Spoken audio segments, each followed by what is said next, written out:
All right, good morning. Welcome to the deep dive on the three Amigos. Let's talk a little bit about what we're going to do here today, and we'll get rolling. I'm going to talk about three specific features here, and that's, of course, we'll talk about records, we'll talk about sealed classes, and pattern matching. But the reason I'm calling them as three Amigos is the way they actually come together and work in good synergy. And of course, that leads to some powerful things we can do with it. So in the first half of the presentation, I'll talk about the three different features and what we can do with those. And then towards the second half of the presentation, we'll talk about this idea of data-oriented programming and how we can make use of these three features to maybe design our applications a little bit differently than what we are used to, especially when comparing to object-oriented programming. So let's get started with the first of the three features, and I'll talk about records to begin with, and then we'll talk about the reasons to use sealed and some of the different options available with sealed. I'll also make some recommendations on how to probably use that as well. Then we'll switch into the switch and the design, pattern matching syntax after that. Let's talk about records to begin with. Now, we've been writing code in Java for, kind of scary to think about it, but 30 years now.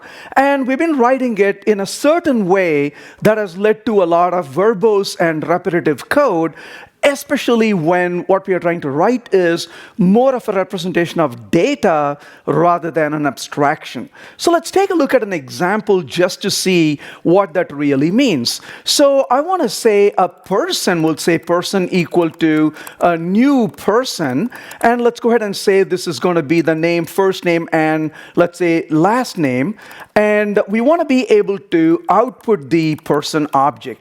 Well, obviously we need the person class for us to be able to use this. So let's create a class called person.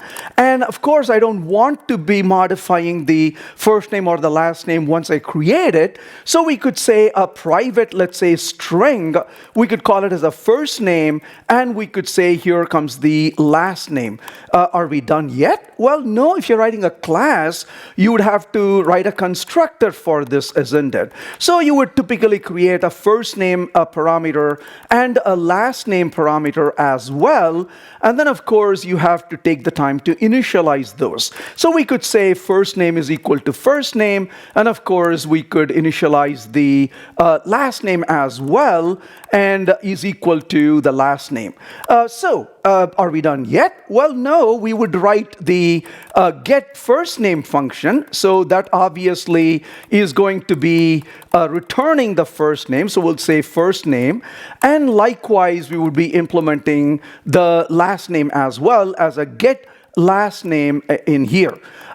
Depending on what we want to do, we might be willing to take more pain after this as well. And you're probably thinking and you're saying, well, wait a minute. That's not fair. That's not what we do. We don't write all of this stuff. We write typically the very first, field, and we gently right-click on it. And before we can blink our eyes, the IDE vomits the rest of the code, right? Well, you have to live with that vomit for a long time. So the point is, why should we be writing all that code? Again, I can hear you saying, well, that's not true. We use Lombok. Well, okay, so now we want to use a library to solve a problem that a language should be solving. And this is one of the pet peeves I often have. Nothing against Lombok, I want to emphasize it. But in general, if I work in your team, I'll be that annoying old person on your team who keeps asking you, why are we using yet another library? The more dependencies we have, it typically is harder to extend our system to keep it updated with new version of languages and so on. So as much as possible, it would be really nice to limit dependencies, but more important, if a language can be mature enough to do things, why do we need to depend on external libraries?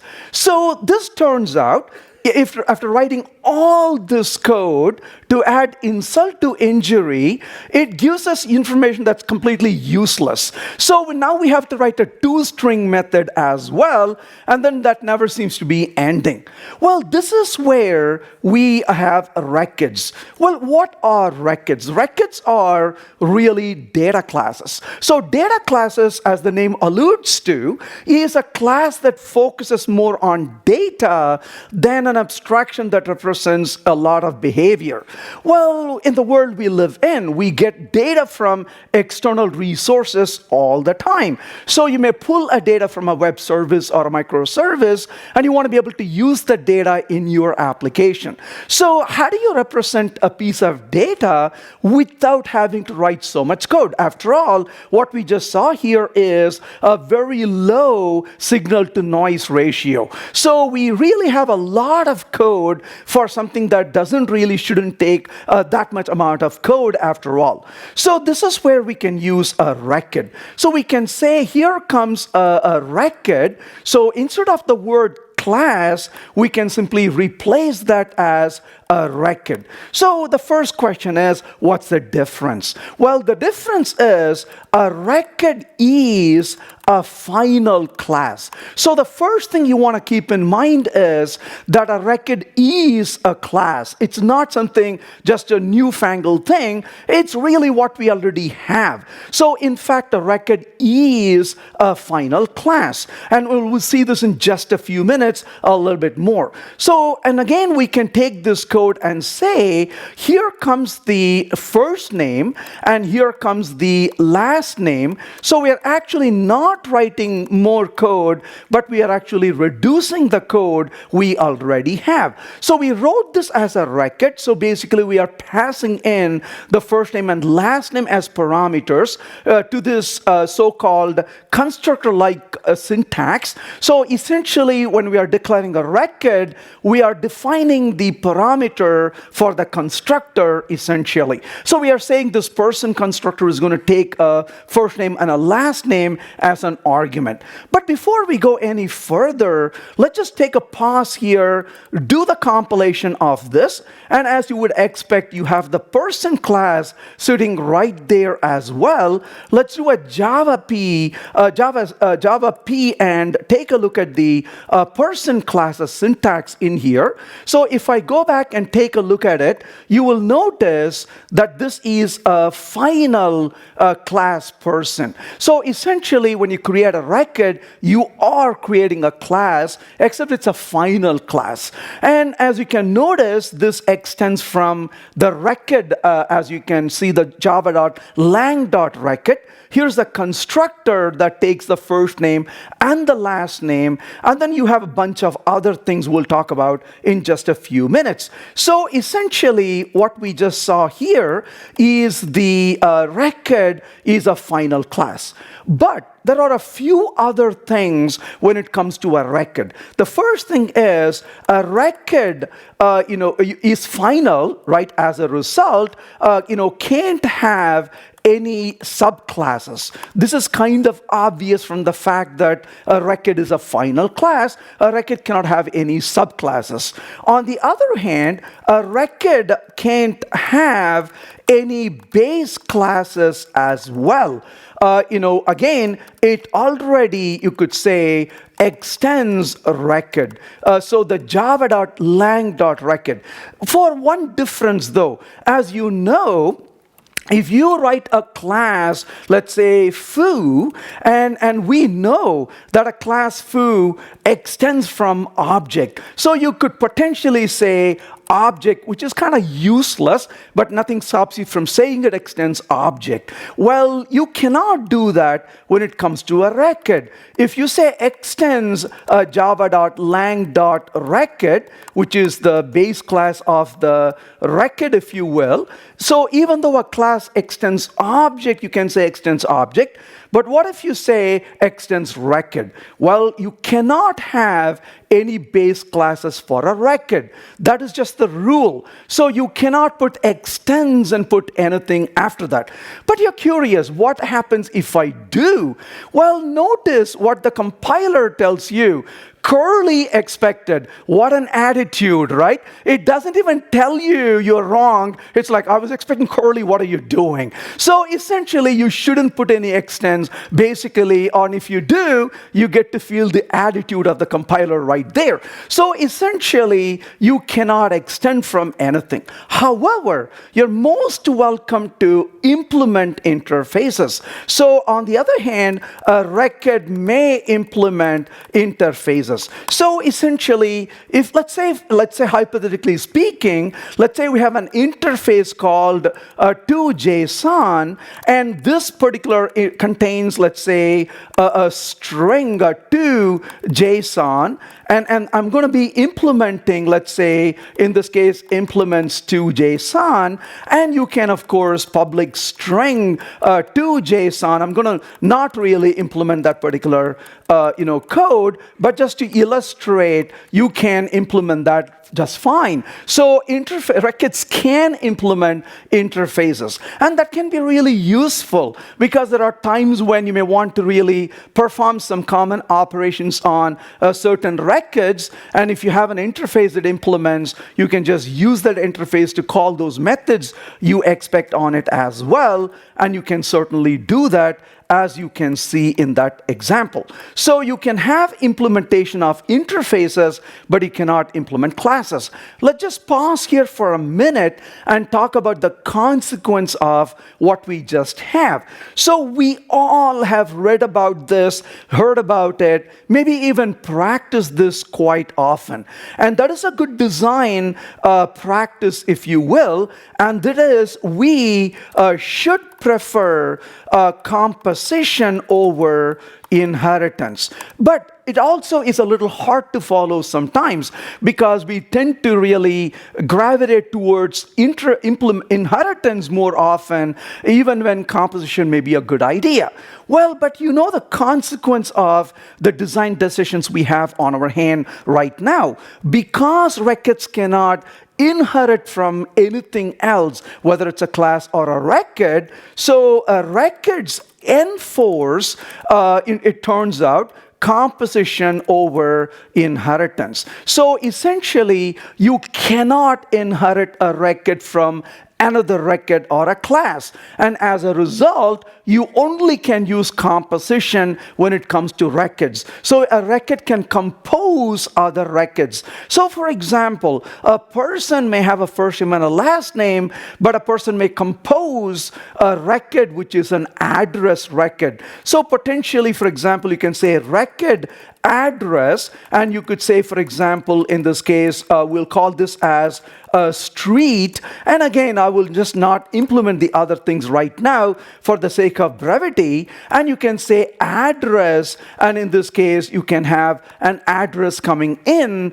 as a record. So this is a composition of records into other records. You could potentially do this quite a bit when you're writing code. So that is a consequence. Now, having seen these design implications and consequences, let's dive a little bit deeper into records themselves.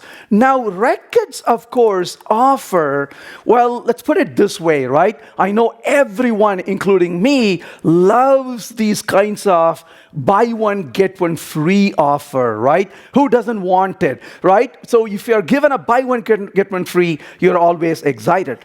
But records are far better than that. Records offer buy one, get 5 free offer. How cool that is, right? So when you buy a record, meaning you write a record, you actually get 5 things without having to do any work. So what are the 5 things we are going to get from a record automatically is the question. So the first thing is, you write a record, you automatically have a canonical constructor. So you already saw that in here. The constructor is written for you already. You don't have to do anything special for that. So that is the constructor that you got automatically. So you write a record, you got that. The second thing in this case is that you write a record, you have a toString method available automatically for you as well. So here comes the toString method that's being invoked right there. Now, clearly, every one of these free things given to you are not set on stone. You can override them if you really wanted to. So nothing stops you from overriding the toString method and say, "Woo, wait a minute, I don't want to use the toString method that's given. I want to write my own toString method." Sure, you can just override the toString and you can do whatever you want to do with it. So it gives you that flexibility, but it's given for you by default. If you don't write one, that's the benefit you get out of this. The third thing you get here is the getters for the components. Well, they call it components. You could call them as fields, if you will, or properties within this particular class. So essentially, you got the getters for the components. So if you really wanted to, in here, you could say, for example, output person.first name, and you can access the first name like so in here, as you can see. Now, that's basically accessing the first name. Now, you may say, well, wait a minute. You said we have getters available, but I feel cheated here because I'm expecting a get first name. What happened to that? Well, let's be honest about this. The Java Bean convention has 0 benefits, isn't it? Well, we have been given that a long time ago. 30 years ago, that was very exciting for about 10 minutes until you figured out it had no real purpose in the world. Well, the concept, the theory was that you could use reflection and other mechanisms to discover properties that exist in object by following this convention of gets and sets. But 30 years later, I think we can agree the amount of time we have actually exploited that is pretty minimal. So we haven't really benefited from that convention. So sticking to that convention would give us little benefit. But then you say, wait a minute, if it doesn't give benefit, what good is it to deviate from it? Shouldn't we just stick to the convention? Because after all, we have had the convention for a while.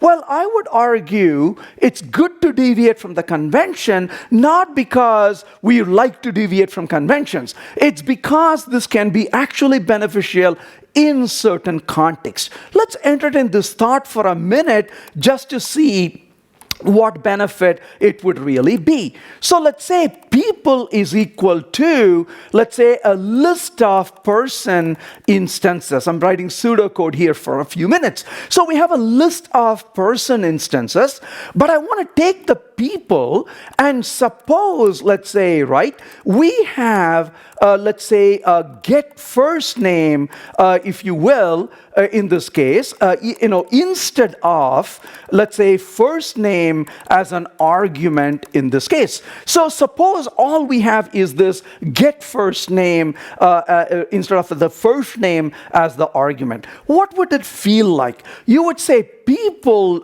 in this case, people dot stream, and maybe I'll do a for each, and we'll do a system dot out, and we'll call it a print line to just print it. Again, a very small example, and we'll do a map in here. So given a person, I'm going to say person dot get first name, and you would write a code like that, right?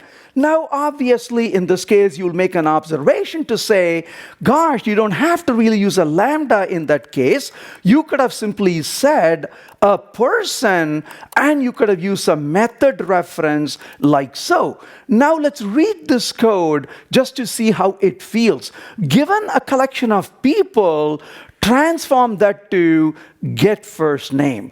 Well, okay. Instead of saying that, what if you simply had the following? Let's try this again. Given a collection of person, transform them to first name. So it becomes more logical to read when you use method references. The get is really not adding anything except noise in this particular case. So that's the benefit you get out of here in this case, is that you are really don't have to have that clutter in your code. So there's a little bit of a benefit to deviating from the convention as well, and we got the first name. Similarly, you can get the last name as well.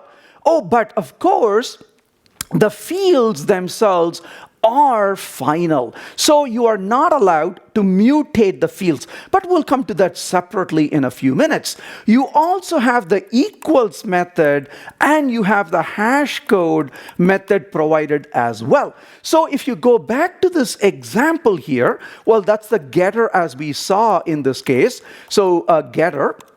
But you can also say a person dot equals, and you can say person 1, and you can say a person 2 as well. Excuse me. So what are these two person objects? Let's go back here and say this is person 1 and this is going to be a person 2, and we'll change it to, let's say, a walker here. So if you notice in this particular case, these two are two different instances. So make no doubt, the instances are independent of each other. So if you say person double equals person 1, and similarly if you say person 2, there should be no doubt about it. Those two are going to be false, as you would expect. So those two are definitely false because those two are two separate instances. But the question is, what about this? As it turns out, the first one is going to be true, the second one is going to be false. The reason is the equals method has been implemented already, and the equals method compares every single component in the two records, and if they're all equal, the result of equals is true, otherwise it's false. And likewise, you can see in this case person dot hash code, and you can see the hash code being implemented. And once again, you can take a look at the person, and if you ask for a 1 right there and a 2, you will notice the hash code are according to what we would expect in this particular case based on the equality as well. Now, of course, if you were to override the equals method or the hash code method, it's your responsibility to override the other one as well. So that is something you need to take care of. But the beauty of this is they have provided both of those. So that's your buy one, get 5 free offer. Well, okay, so far so good. But let's dig in a little bit more into records and immutability. So when it comes to immutability of records, we need to be a bit careful about it. We know in Java, objects are immutable, but only as long as we honor immutability throughout. We know that a string is immutable, while a string builder is not immutable. You can modify the content of a string builder, for example. But if you create an object with references, the references are immutable, but what about the object they refer to? Oops, we don't know. It depends on how those objects have been constructed. So a couple of things for us to keep in mind. So for example, if I were to go back to this record here for a minute, we'll come back to more details on this in just a couple of minutes. So let's go ahead and use this one again. Here is the person that we created. But let's talk about the immutability. So records are immutable, and of course it is up to us to make sure they are truly immutable. So you just don't assume, you have to work a little hard to make sure that's happening. So let's think about what this means in here. So if I were to go back to this person, and as we know, strings are immutable. So if you say person dot first name, and you are getting the first name, so you can say first name, let's say first is equal to, and I cannot take the first and I cannot mutate it. Well, why can't I mutate the first? Because we know string is immutable. We cannot really just go to a string and modify its content, so that's pretty safe. There is no syntax for person dot first name and call it Joe, for example, right? Well, that wouldn't work. That's not possible. You cannot simply say first name equal to Joe either. That's not possible also because that's private and not accessible from the outside. So you may celebrate and say, yay, this is great, but records are immutable, but we should make sure that they really are. So what if I say string builder first name? This is also known as bad idea. So don't do this. This is problematic. Why? Because you can go back here and say first dot append, and you can say something you want to add to it. And in this, as you can see, you can pretty much take the person object, and obviously in this case it's a string builder. Let's go ahead and say string builder, and I'm going to pass that in there. And obviously you can see that you can mutate it. So not a good idea. So don't do that. So essentially you'll have to keep an eye out for it to make sure we don't go about mutating stuff like that. But of course, things may be a little bit more tricky at times. So let's talk about that a little bit further. So if you create a record, so make sure your record is created using, I would say in this case, for example, a string. Well, that's a good idea because if it's a string is immutable. Well, primitives usually are good. So why is primitives good? If you put an integer or a double, obviously you're passing them by value. That's pretty safe. You're not going to mutate it, and that's really good. Other, you could say, immutable instances or classes, to say it loosely. So if you define your own class that is really immutable, you could use that to create it as well. And other, I would say, well-created records. And I kind of cautiously use the word well-created because you should follow those good conventions to create other records which also honor immutability. Now, you may look at this and say, okay, this is good so far, but where could I potentially get into trouble? Now, as you can see, you could look at this and say, wait a minute, I could have learned about records in 5 seconds, but this dude has been talking about it for nearly 15 minutes.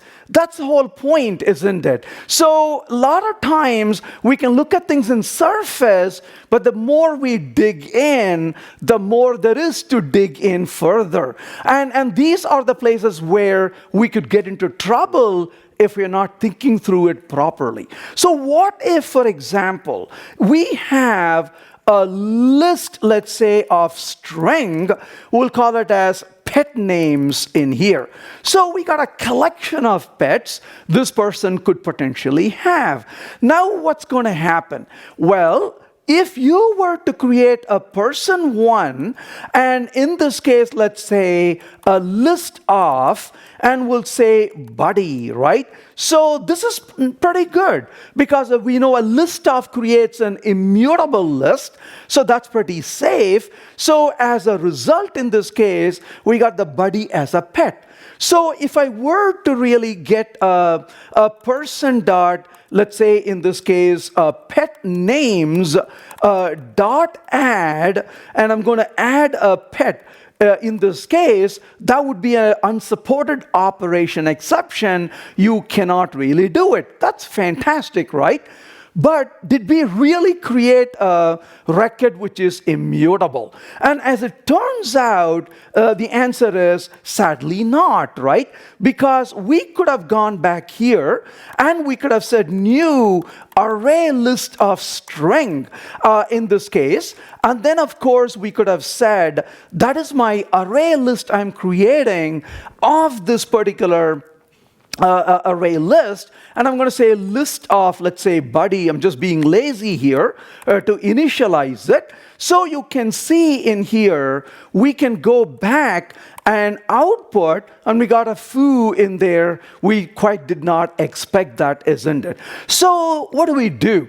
Well, but you say, wait a minute, are you saying I should never have a list when I create a record? That is too restrictive, isn't it, if we were to say it? So what can we do? Well, here's an idea.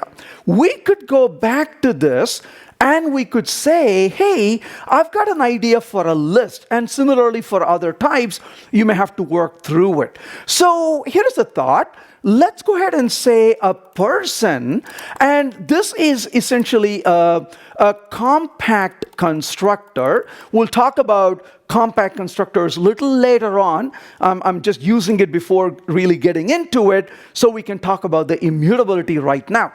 But what are we going to do in the compact constructor? Well, we can say a couple of things in here. We know clearly a list has no guarantees of immutability. So what do we do in this particular case? We can say pet names in this case is equal to, so let's pause for a minute. One of the things you can do in Java 9 and later is to use a list of to create an immutable collection, but there's also a nice little function that Java provides now, the JDK does, list.copyof. So there is a nice feature when it comes to the copyof function. So what does copyof do? Makes a copy if the given argument, you could say argument, is mutable or is not the immutable list. Let me just put it that way. Otherwise, returns, if you will, right? Otherwise, returns the reference as is. This is one of the things I really like about the copyof.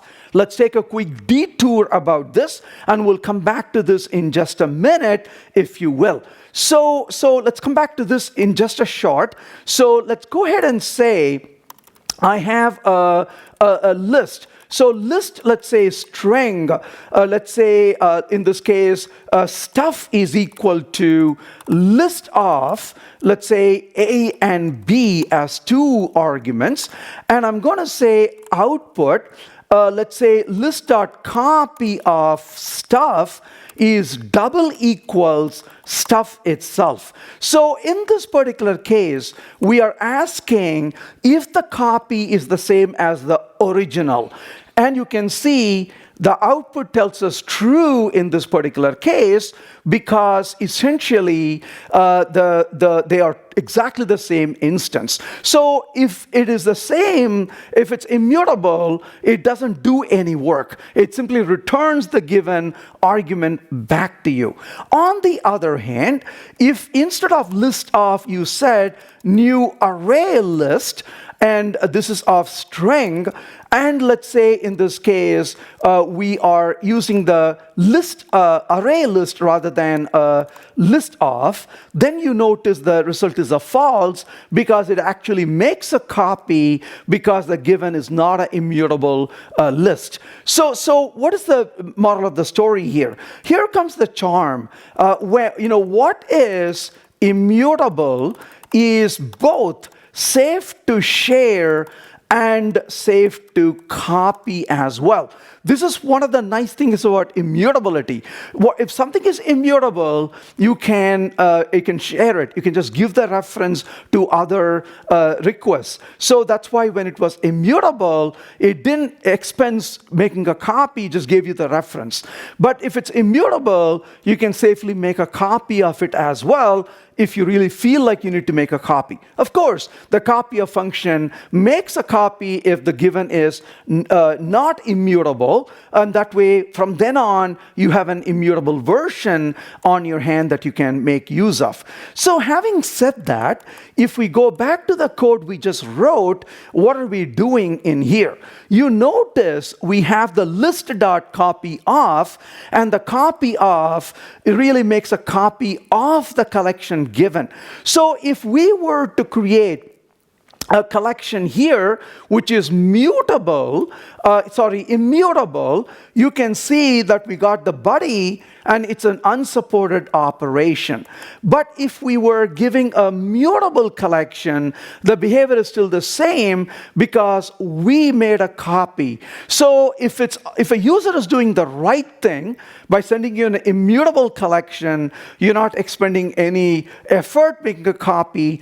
But if a user is sending you a mutable collection, you made a copy of it. And so thus, you have a value that you can rely upon as being mutable. So the moral of the story here is that records are immutable, but it's up to us to make sure that they surely are immutable. So take the time and effort to make sure that they are really immutable, and some amount of effort is needed on our part to guarantee a proper usage as well. So we talked about a few different things about records. And if we stop here, we would be leaving with mostly the good parts of records. But I believe in being objective. I like to say beautiful things when I see beautiful things, and things that probably are not really that pleasant when they do exist as well. That's only fair. So there is one thing, though, that wasn't done that elegantly. And it's important to be sure we understand it, because if we understand it, we're not going to run into issues later on and be surprised about it. So let's prepare ourselves for that. So let's go back here to the person, and let's take a slightly different example and talk about why we would do certain things, and the caution against how to really be careful using it as well. So let's go over to one other example. So let's say location is equal to new location. Let's say in this case a 35.23 comma minus 112.45. So this is a location using a geolocation I've created. I have no clue where that place is. Maybe it's a federal prison someplace, I don't know. But the point is, it's some location that you see right there. So I want to define a location as a record. So here we can say a record location, and this is going to take a double lat and double lon, and that's our record we have created right there.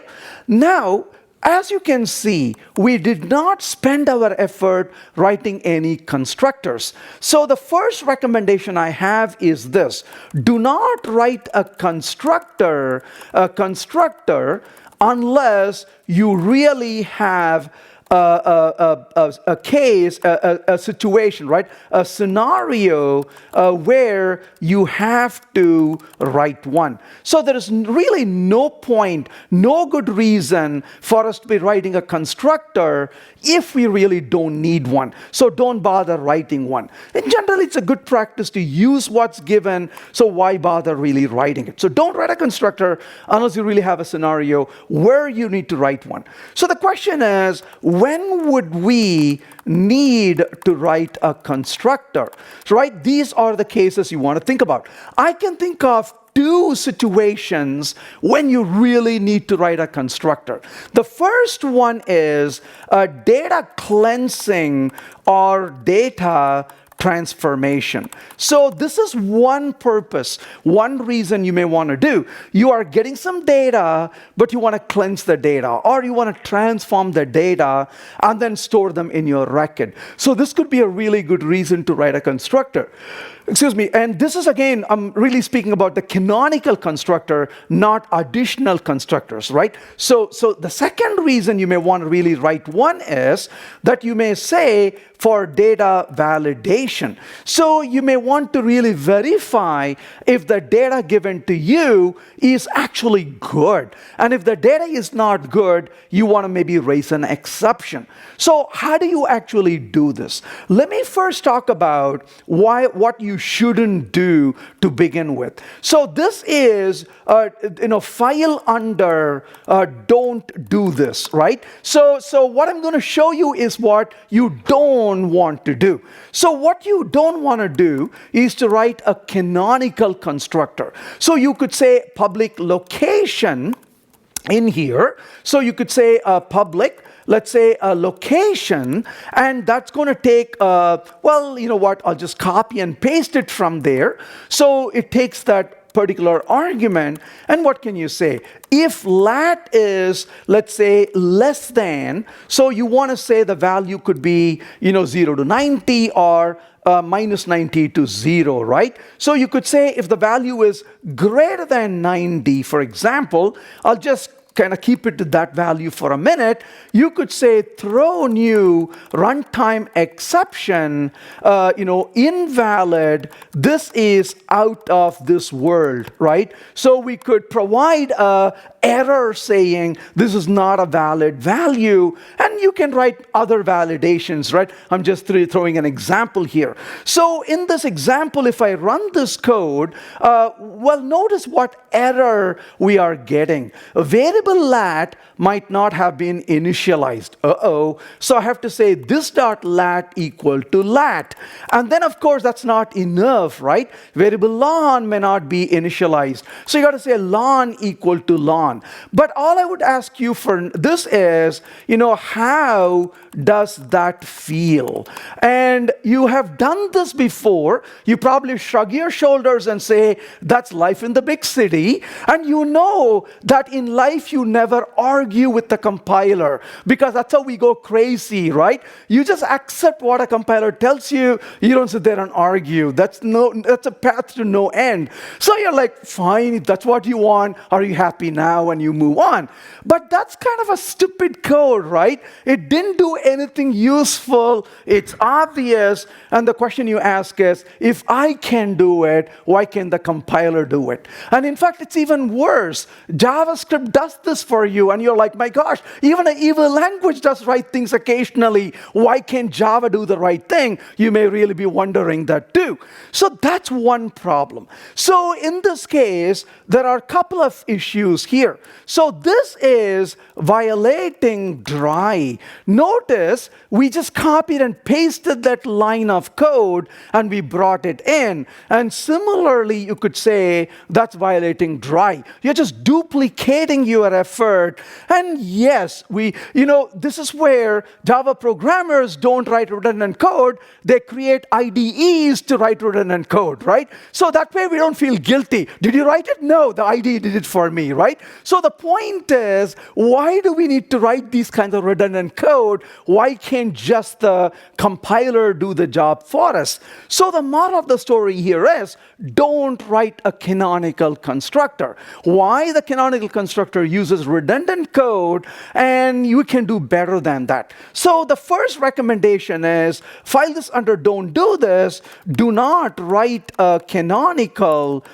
constructor, right? So don't write that. Why? Because that's kind of too much effort. So what should we do instead? Instead, write what's called a compact constructor.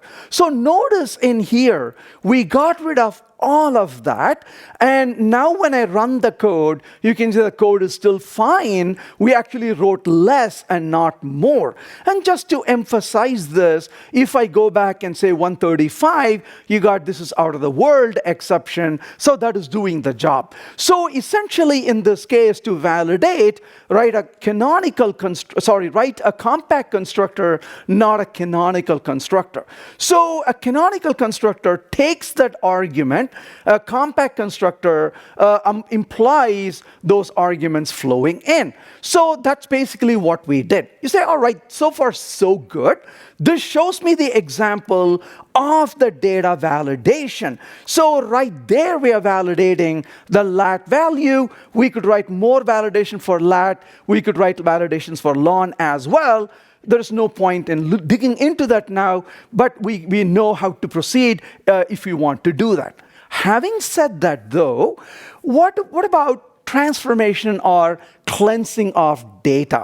Well, let's take a look at an example. Suppose you are given a lawn value, and this person got really excited and puts a lot more decimal places in there, and you're like, I don't care about those decimal places. So we'll use a poor man's tool to restrict that to 2 letters, or 2 digits rather. So let's go ahead and say in here, let's take a value. So we'll say value is equal to, let's say 34 point some numbers, as you can see. And I'm going to say, let's take the value given to us. Let's multiply it with 100. And we will then convert that to an integer. And as you would expect, that's that. And then I'm going to divide it by 100. And you can see that we drop the value. So that's a very, rudimentary way to restrict that to 2 decimal places, right? So let's go back here and say, here is the lawn value, and we want to take the lawn value and we want to restrict it. So here comes the next surprise. Unfortunately, though, if we were to be doing this like a constructor, what would you do here? This dot lawn equal to, and you would set the value back to it. Good news, you don't have to set the lat. We're not changing the lat, so you don't have to touch it. But we do want to update the lawn value, so we want to do this. But unfortunately, when you do this, you get this weird error, not the one I was expecting. So put the semicolon. Now you get the real weird error. Semicolons are weird error too if you programming languages don't require semicolons. But what I was really aiming for is this one. It says cannot assign a value to the final variable lawn. When you look at that error, you probably are going to be totally confused about this, right? Because let's step back to the fundamentals. Where can I change a final field? Well, you can change a final field in one of 3 places. You can change the final field at the point of declaration. So wherever you are defining the field, you can immediately set a value to that final field. That's one. Second, you can set a final field in an instance initializer, that little curly where you can assign values. Third, you can initialize a final field in any of the constructors. You say, wait a minute, that last part, you can initialize a final field in any of your constructors. Didn't you say this is a compact constructor? So here comes the next part. So compact constructor is really not a constructor. So that is the problem. So it's not a constructor, because if it were a constructor, this line shouldn't have given you any error. It should be fine to be able to initialize that final field. So the question is, you could say in this case, what in the world you could say is it? So it turns out a compact constructor is more of an interceptor between your call and the canonical constructor. So that is essentially what a compact constructor is. So let's go back and take a look at how this is going to play out. You say new location, and you are calling the new right there. Well, this is your call, and that call, as you will, is going to eventually end up in the canonical constructor. So you have on one side your call to the constructor. You have on the other side the canonical constructor. But right in the middle of those two is your interceptor. This is your compact constructor that is sitting right here in the middle. So essentially, you have on one hand the call to the constructor, on the other hand the constructor, and right in between is the compact constructor. So what you want to do is to think of a compact constructor as, so compact constructor is a middle agent that transforms your data and validates as necessary. So this is a middle agent that performs a transformation. So with that said, if you go back to this, this is the reason why you cannot do this. This is an error because you're not allowed to use this to modify that particular field. So you're going to say ln, as you can see in here, is equal to ln. Now again, you may look at this and say, wait a second. In Java, typically, we treat parameters as final. You don't modify a given parameter. Well, here we do exactly that. We are taking the parameter given and we are modifying it and passing it. That feels really dirty, right? But that's basically what we're doing is a transformation that says, if you give me a value, I can modify that value and pass it to the constructor. So you're not really changing the field within the record because you're not in the record at this point. You're in this middle agent that is transforming the data that will eventually go to the canonical constructor. The object has not been constructed while you are here within this. So that is something to keep in mind about how this actually works. And one last thing I want to mention about records. As you can see, just on the records, we got so many things we can actually think about and look into it. So we could talk about it in 10 seconds, or we can look at all the different aspects. But there's one more, if you will, that we can talk about records.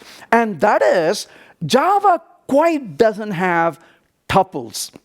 Well, but records can double as tuples. So essentially, you can use this for anonymous inner classes to gain some advantage as well. Let's take a look at an example of what this means. So let's say tickers is equal to list of, let's say goog. Let's go ahead and put a few different values here, amzn, maybe we'll say orcl. Okay, those three values. But I want to say, let's go ahead and say fetch and print, and we'll pass the tickers to that function. But what is the fetch and print? Let's say the fetch and print is going to be a static function, a method, and the fetch and print simply says, in this case, we'll take a list of string, we'll call it as tickers. And what are we going to do within this? Well, first off, let's go ahead and create a function. We'll call it as a double get price. This takes a ticker as an argument. Let's say in this case, I'm going to simply return in here. We'll say return, let's say math.random times 1,000, and we'll return some random value from it. So I'm going to go back here and say tickers.stream.forEach system.out, and we'll just print it out like so. So that's the tickers. But I want to print the prices, not the tickers, right? So .map, and we could say given a ticker, we could simply call get price and pass the ticker over to it. So with that, you can see in this particular case, it can then print the values for the prices. Well, by writing this function, accidentally, I created a function that models the stock market as well. But it's basically giving some values that you can see it generating. But the output is not very helpful, right? Because when you look at the output, you got a bunch of price values But wait a minute, what are those prices associated with? We don't know that. Well, this is where a tuple can be very useful. But like I said, Java doesn't have tuples, but in concept it does. Those are records. So I can create a record as an inner class within a function. So I can, a method. So I can say a record, we'll call it as a stock, takes a ticker and let's say a double price as an argument. So in this case, I can override, if you will, a public string, a toString in this case. And what does that do? Well, the toString method returns in here. Let's say it returns a %s, maybe a colon, a %g, and formatted. And we will simply say this is going to be a ticker and a price here as well. We will provide that like so. So this is going to be returning the two values like so. So how does that help? So we can then say new stock, and we can say here is the ticker given, and here is the price for that as well. So essentially, you can use a record as a tuple, and that becomes easier to create that and move the data around, and you can use those functions, format your output the way you want, rather than juggling around with discrete values or list or strings. This becomes a lot easier to work with as well. So that's where I'm going to stop talking about records, and we saw different aspects of records in here. Let's move on to talk about the next thing here, which is about sealed classes. Well, they call it as sealed classes, but they're as good as sealed interfaces as well. So they don't call it as sealed interfaces. So even when an interface is sealed, they simply call it as a sealed class. But it's a sealed thingy. But why do you want something to be sealed? Let's talk about the scenario, a use case. Well, there are times when you might be defining a class or a hierarchy of classes, and you want others to use your classes, but you don't want them to extend from your classes or interfaces. We know how to make sure others don't extend from our classes. We can make them as final. The problem is, if you make a class as final, not only can others not extend from it, you cannot extend from it as well. So the restriction applies equally to everybody. But obviously, a final interface is an oxymoron, right? That doesn't exist. You cannot make an interface final. But what if you say, I've got an interface, it's for you to use, but it's for me to implement. I don't want you to be implementing my interface. Why go through all that trouble? Well, what if you have, let's say, a library of classes? You want somebody to write a report generator, so they will use your classes. But you don't want the team right in the report generator to implement your interfaces. You want a titan who can have access to these classes and interfaces for inheritance purpose versus usage purpose. Well, that's basically where a sealed comes in. How do I enforce this without sealed? The short answer is it's a lot of work, and it can be done during runtime. You can implement your own annotation processors, to do it at compile time. But the short answer is it can be really messy on a lot of code. Well, what if a language can enforce that for us? That's where we get this benefit. So let's take a look at an example of how this would feel like. So let's say I want to create a traffic light.java, and I say public interface, let's say we'll call it as traffic light. And in this case, the traffic light doesn't really have a whole lot. We'll just leave it at that. So that's our traffic light interface? Well, I'm going to create a redLight.java where this is a class, will say redLight, and this implements, let's say, the traffic light like so. So this is one class. We'll take the class, copy it to greenLight.java, and one more, we'll call this as, let's say, yellowLight.java as well. So now if I go back to, let's say, the green light, this is going to be the green light, and likewise here is the yellow light, we'll simply call it as yellow light as well. Okay, so far so good, right? So now back in here, we'll say traffic light is equal to new traffic light. This is going to be a red light rather. And I'm going to output, let's say, the traffic light. So that worked really fine. But what if we were to create a class called broken light, which implements, let's say, the traffic light? Well, we want this, right? This to be an error. But unfortunately, that's not an error, as you can see. So how do we make sure we can control what classes can implement an interface and not allow other things from implementing those interfaces? How can we actually do this? So that's the question. So the answer to that question is sealed. So we can go back to the traffic light and we can say public sealed interface. So you're saying, hey, here's an interface, but I want to seal the hierarchy.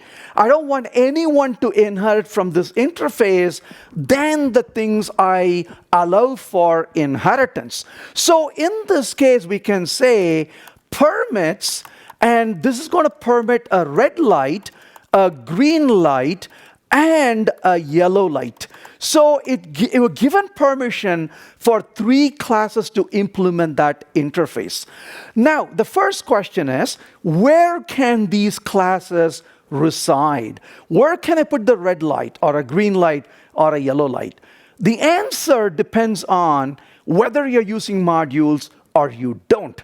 If you're not using modules, then all the implementations of a sealed are required to be in the same package. So I'm not using modules. My package A contains a sealed. All the children should be in the package A as well.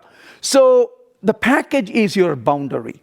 Wait a minute though, I'm using modules. Then where can the children of a sealed be? Well, they can be in any package as long as those packages belong to the same module. So the boundaries are package if you're not using modules, and module if you're using modules. So that's basically the restriction.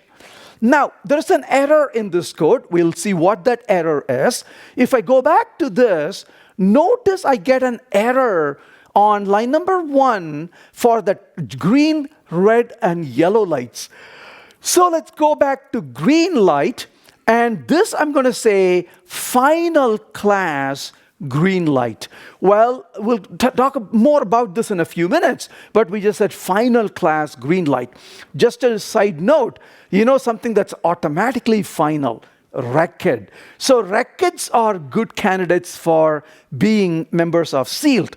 Obviously, a record cannot extend a class, but a record can implement an interface. So potentially, as an example, a red light or a green light could be a record rather than being a class. Excuse me, of course, if it's a record, you need to have fields or components in it. That becomes a requirement as well. So that's something you need to be careful about. So here is a red light. I say final again. And here is the yellow light. And I'm going to say final in this case again as well. So then go back. Notice the error says, error, class is not allowed to extend sealed class traffic light. You know, it's an interface, not a class. So a sealed thingy, right? So a class is not allowed to extend, or in this case, implement a sealed traffic light. So why? Because it's not in the permits clause, right? That's what it's saying. So because it's not in the permits, you're not allowed to use inheritance in this particular case. The hierarchy is sealed. Excuse me. So let's expand on this a little bit. The good news is it is sealed, and so you are restricting the hierarchy. Having said this, what are the, what should, how should we, maybe we should say, how should we write the, subclass, right? Whether it is a class that implements an interface or extends a sealed class. How do we write it? The couple of choices here for you to think about. And I will start by saying, the first thing is, I would say, mark it final. This is the most popular option and the most sensible too, right? So just mark it final. I would recommend, if you don't want to know what to do, if you're not sure what to do, mark it final. That's the easiest thing you could do.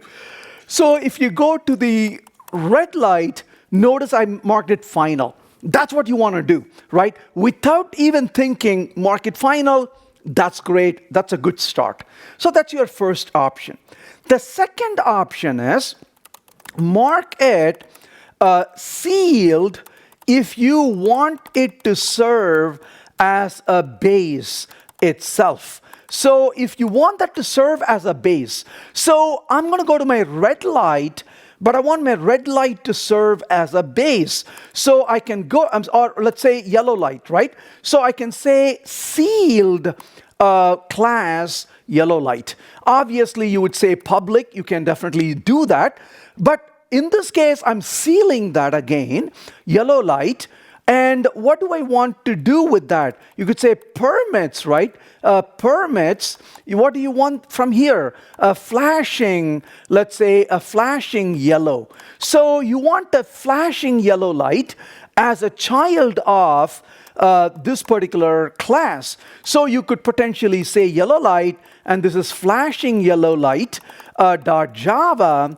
And if you go to the flashing yellow light, what are your choices? That's going to be final again. This becomes a flashing yellow light, implements, in this case, as you would expect, a yellow light, and that's basically your, extending that class.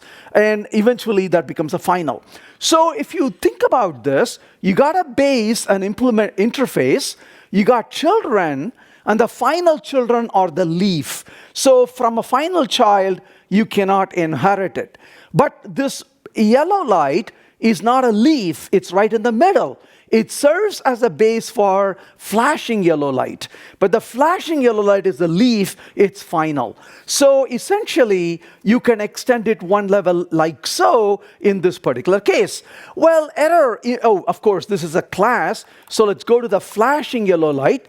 This extends, if you will, extends the yellow light, as you can think about, is the middle one. So that worked as well. So we declared the red light as final, yellow light as sealed. But there's a third option. Mark it as non-sealed. You say, wait a second.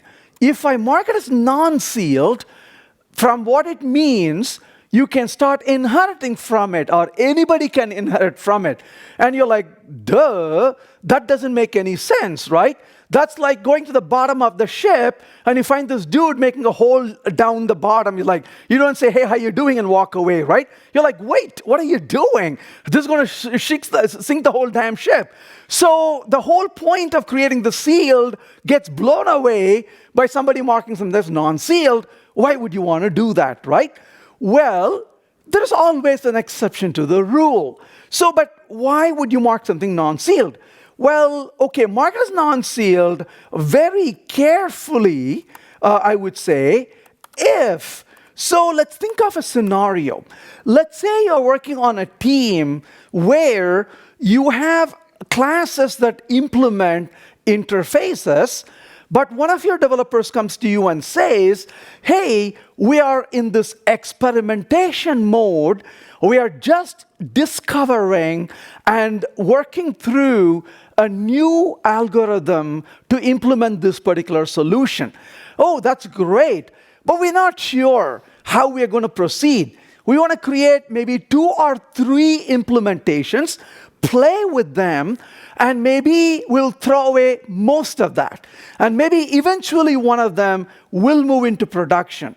So the question is, how can you create this experimental code in an environment where you got a lot of innovations and experimentation and discovery going on? Well, the worst thing you will do is to go add a class to permits and remove it from permits. I don't want to look at the Git commits on this project, right? It's going to look really weird with all these permits changing constantly. It's going to give you, a giddiness. It's like, oh my gosh, what's going on with this code? So this is where you might want to create an experimental base class as non-sealed, and you can keep creating subclasses from it, but not from any other classes. So mark it as non-sealed very carefully. If you want to create some, you could say, experimental, you could say classes, and not have to keep, hacking, if you will, the permits clauses. So clauses, because they may not really go into production after all. So then how do we do this? Here is my recommendation. If you decide to use non-sealed, please keep that class or interface as non-public. So in other words, keep it package private. This is my recommendation, because if you keep it package private, others cannot just take your non-sealed and boom, implement from it. But at the same time, it gives you the flexibility to create your experimental classes internally, and that's a nice balance. I would be frowning if a non-sealed ends up being public, because that doesn't make sense, because you're completely opening the whole hierarchy. Why bother even doing this in that particular case? So I would like to keep my non-sealed as non-public or package private. That's generally a good usage, if you will. So we talked about the sealed hierarchy and how that works. Let's now talk about the switch and the pattern matching. We're going to talk about this for about 7 minutes. We'll take a nice break after that, and then we'll continue right after that for the next part. That way you get to really go use the facilities, refill your liquids if you need to. So let's talk a little bit, another 7 minutes or so. So what is the switch really doing? Well, the switch has evolved into a nice facility in Java, but let's go to the dark past where we had switch. Just as a curiosity, before all this happened, let's go back 5 years ago maybe, right? When we had switch statement. How many of us used switch extensively back in time? Show of hand. That's my feeling, right? Only a few of us, right? How many of us use switch now more often, right? Okay, a little bit more. Maybe that'll change as time goes on.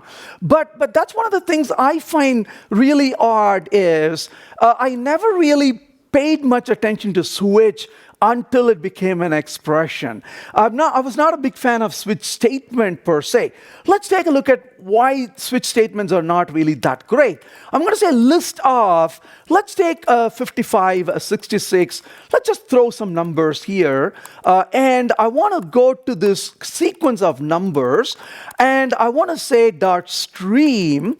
Let's go ahead and say dot for each system dot out, and let's just print it out. So here are a bunch of numbers, right? So I'm going to say dot map, and let's go ahead and say sample grade. So here is string, and we will say grade, and takes a score as an argument. But what am I going to do here? Let's say a string grade and equal to empty. I want to return a grade for, let's say, score, let's say is, in this case, and we will output the grade like so. So we want to put the grade for it. How's that going to work? Let's say a switch, and this is going to be math.min of score divided by 10 or 10, and let's say a default, and the grade is going to be F. We'll start with that first, right? So then a case of 10, and we'll say grade is equal to A. And let's go ahead and just copy this over. So we are going to say, here is a grade of, let's say, 9. We'll make this 8. Maybe this is a 7. And this is a 6. I think that's enough. So let's say this is going to be a D. Maybe we'll say this is a A, this is a B, this is a C. So, but gosh, everybody got a F. This reminds me of some courses that I've seen in some colleges, right? You take this professor's course, a straight F. It's not a very pleasant course to be in, right? So what's wrong? Well, the first thing here is, unfortunately, switch, as an expression, switch as a statement has a few flaws, needs a break, is error prone, you could say, but also you could say a bit verbose than it need to be, and forces mutation. The only way you can use a switch effectively is to cause a side effect, unfortunately. So in this case, to make it work, you have to put a break all over, and that only makes it more verbose here, as you can see, right? So that's basically the disadvantage in here. That should be a default, right? So that's basically a disadvantage, if you will, in this particular case, as you can see. So essentially, a duplicate label. Yeah, what did I do here? So let me see what line it's. Let's go ahead and look at the line number. That's 24. In this case, here's the default. And so 9, 10, break all the way down, and the grade is F. What was that? So it says it's not happy with the default in here. Okay, anyway, so you can see that's error prone. You can fix it. But the point is, I'm not a big fan of the switch statements. So what can we do to do better here? Well, that's what I love about switch, is that it can be an expression as well. So you can directly assign the result of the switch to the variables, or you can return if you wanted to. So as a result, you can go back, and there's a default I found at the top. So what you can do is you can use an arrow like so, right? So you can use the arrow, and eventually this is your default, and you can use an arrow. The arrow has nothing to do with lambda expressions. So then you can avoid mutation. So it's less verbose, as you can see, than what we saw earlier. It's more concise, if you will. And as a result, you can simply assign the value like you see here. So we can go back to this, and we can simply say, here are the values that I want to return. And you can even say, gosh, this is the same for both, so I can even use a multiple cases, case labels into one if I wanted to. So that becomes an expression rather than being a statement. So expressions are nice because expressions are concise, they don't force mutation, so you don't have to have any side effects on it. But there's one other added benefit. If you had it as a statement, If you don't put a default, you will not get an error. But if it's an expression and you don't put a default, you will get an error saying not all possible values have been taken care, so it's a lot safer to use as an expression than as a statement as well. So that is about a switch expression versus a switch statement. Well, the first recommendation is expressions over statements. That's much better. But having said that, you can go a lot further with this as well into using a switch for using against types as well. So we merely saw the switch expression, but switch expressions can be used as pattern matching syntax for against types of data as well.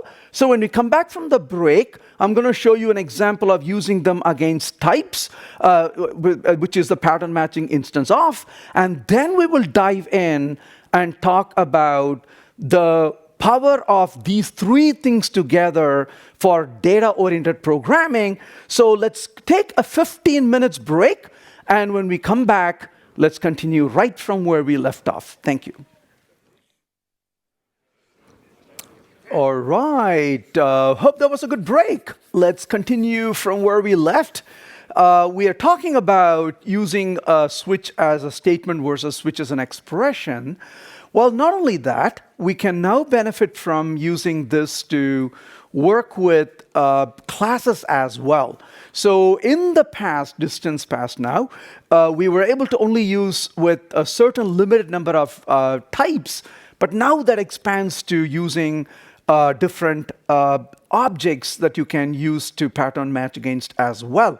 So for example, we could go back here to this code, and we can say that we want to process different types of data. So for example, let's say we have a function, we'll call this as a process, and let's go ahead and say we have a hello that can come in here, and we can try passing in this case, maybe a 1. Maybe we could also pass maybe 2.2. Let's just play with a few different options in here. So we could say, for example, in here is a string process. It takes an object, we'll call it as instance. Now, very rarely would you be passing objects like this, but potentially this could be an interface or a base class that you could pass in, for example. So within this, we could say return switch on that instance, and using this as an expression, we can say default, and we got to say got no clue what this really is. So, but you could also say this could be a case string, and this is where the instance of check really comes in. And you can say this could be got a string. You could potentially say of length, and how about a stir.length, and you can provide the call into it as well. So got a string of length 5. So you can specify a little reference, and that reference is the same to this reference here, except that the type is string in this particular case, and then you can query that and get the data out of it. Now, similarly, you could say case integer, and in this case, I, and you can say got a number, and you could potentially look for a number as well. But more recently to Java 25, you could also say case double, and in this case, you can say got a double. So this basically is where you can use a primitive type as well. You're not restricted to using classes anymore. So it could be primitives, it could be objects of certain types, and a mixture of things if you want to. You could also go a little further with this if you really like to. So for example, if I were to say, let's say this is to L, and let's go ahead and say this is going to be a 10L. Well, let's go ahead and say what we can do about this. Obviously, those two are not handled yet, but you can say case long, and you can say got along, and that's going to be the long. But you can also use what are called the guarded case as well. So you could say case L when, L is greater than 5, you can say got along greater than 5. So that's basically for the 10, it says got along greater than 5 as well. So you can use a guarded case also that is very powerful to look for certain values in a certain range if you want to. One of the other really nice things about switch expression and pattern matching is they also take care of dominance. Now, suppose I put these two in the reverse order. It would be cruel for you not to know that this code is broken. Well, the Java compiler gives you an error saying, hey, this cannot be here because that's dominating this one, and you get a compilation error. As you can see, in the bottom it says, this case label is dominated by the preceding one, and it forces you to move that down because that would be an error otherwise. So we talked about the dominance, we talked about the guarded switch as well, which is pretty nice. Now, the beauty of this is that all these three things we talked about nicely interplay with each other. So, for example, you can use a switch with records, you can use a switch with sealed as well, but what are the benefits? How do they help us? Well, that's what we're going to talk about moving forward in how these three things can contribute to this idea of data-oriented programming. But we'll get to that in just a little bit. Let's talk about OOP, what we are very familiar with first, and then we'll transition into maybe data-oriented programming. Well, in OOP, we all have used OOP for a very long time.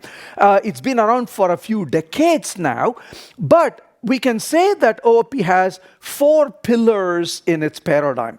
The first is abstraction. Abstraction is nothing new to OOP. We are dealing with abstraction to really deal with complexity. If we don't have abstraction, it'll be enormously painful for us to deal with the complexity in the world. So we abstract things out and model things to deal with complexity. Encapsulation, again, is very important to OOP, but nothing really unique to OOP alone. You have had encapsulation at function level, local variables. You can have encapsulation at the file level. You can have encapsulation at component and system level. So encapsulation really separates the details of what you can do from the details of how you can do it. I would say inheritance is the weakest link in OOP. Static type languages like Java and C# and C++ rely on inheritance, but languages like Python and Ruby and JavaScript, for example, don't really require inheritance for us to really benefit from polymorphism. Polymorphism, which is the 4th pillar, is probably the most important feature because it attributes to extensibility. Polymorphism says, go ahead and call a method. The one that gets called is not based on the compile time, but the runtime type of the object, so that can give us a flexibility to extend the systems with types that we don't even have during compile time, but could be added later on. But we benefited from polymorphism extensively. But to me, the essence of OOP is really polymorphism. That's what we are really aiming towards. So let's talk about where we can benefit from object-oriented programming. So here is, I want to start with a little example to understand this. So here is an order processor, as you can see. This order processor, I've kept it extremely simple, is a process order takes a credit card as an argument. So if I run this code, it says charging credit card for 1,000. If you look at the process order, notice it's extremely simplified code. It contains a do work and do work, more work, and right in the middle, it charges the credit card. Obviously, it needs to handle errors and various other things. I don't want to really worry about those right now for this example. But what are some of the observations we can have when we look at the process order? We can say process order is tightly coupled to a credit card. This is one of the observations we can have. when you look at this code, right? So it's tightly coupled to the credit card class. So in other words, this is really violates the open-closed principle, are also known as OCP. So how does it violate the open-close principle? Well, open-close principle says that a software module must be open for extension but closed from modification. In other words, without having to modify the code, you must be able to change its behavior within reason. I want process order to be able to do its work, but not by depending only on credit card, but any other forms of payment as well. So clearly this code is violating the open-close principle. You cannot extend the process order to work with other forms of payment without physically modifying that code. So what can you do to fix that particular problem? So we often use dependency inversion principle, if you will, to address open-close principle. So what do we do in inversion, dependency inversion principle, are also referred to as DIP. So essentially the idea here is that we are saying instead of a concrete, you could say concrete class, in this case like, if you will, this is the order processor, right? So order processor, instead of the concrete class like order processor, depending on another, you could say concrete class, you could say in this case like, what is this one here? Like for example, credit card, right? You can say they both depend on an abstraction or interface, if you will. So abstraction or interface, how does that really work? So the idea here is, right now the order processor, as you can see, depends on a credit card, right? That's what you are noticing right in there. So here is your order processor that depends on the credit card. But what are we going to do instead? So instead we are saying, here's an idea. We can go back here and we can tell the order processor that it no longer depends on a credit card. Instead, it depends on a payment method. We'll call it as a payment method. So this becomes a payment method. We could even call it as a pay, if you will. So what is the payment method? The payment method, turns out, is an interface, and that's going to sit here right there with a method. We'll call it as pay, which takes an amount in cents, like so. So the interface payment method has a pay method, as you can see. So now what did we achieve? If you go back to this code, the credit card now is going to implement the payment method, and as a result, it's going to have the pay method that you can see in here, which turns around and calls a charge, if you will. But the idea here is you can now also have an order processor, process order new. You could say, I want to pay with the bank transfer. So that could be a different payment method than really using a credit card, and nothing stops you from using that service. So if you look at the bank transfer is a class that implements the payment method, which contains a pay. And again, I'll just simply say pay by, bank transfer, if you will. So the idea behind this is, you could use different implementations that you want, and if you process that, you can see you could pay by credit card, pay by bank transfer. But the real essence in this case is we use the DIP. So what just happened? So in this case, from this two, you can say order processor now depends on, if you will, the payment method, which serves as a base type for the credit card class. So essentially, what you just did is, this is why it's called the dependency inversion principle. So in other words, the dependency went from left to right, as you can see, now it is going from right to left. So we inverted the direction of dependency. Rather than the dependency going into the credit card, the dependency now goes out of the credit card, and hence the dependency is inverted. So, and similarly, this process order processor, rather than depending on a concrete class, depends on an interface as well. So generally, these two principles work together. The open-close principle and the dependency inversion principle comes to the rescue, so we can honor the open-close principle. Works nicely and effectively. But of course, when you look at this though, what are the consequences of doing this? Well, the first thing here is we're honoring the open-close principle. So, pardon me, that is something we can celebrate, right? Because now we can argue that the process order is extensible for different forms of payment. Whether we want to pay through credit card, whether we want to pay through a bank transfer, or something else in the future, we can easily do that. That basically becomes a nice way for us to handle this here. So yay, that's great.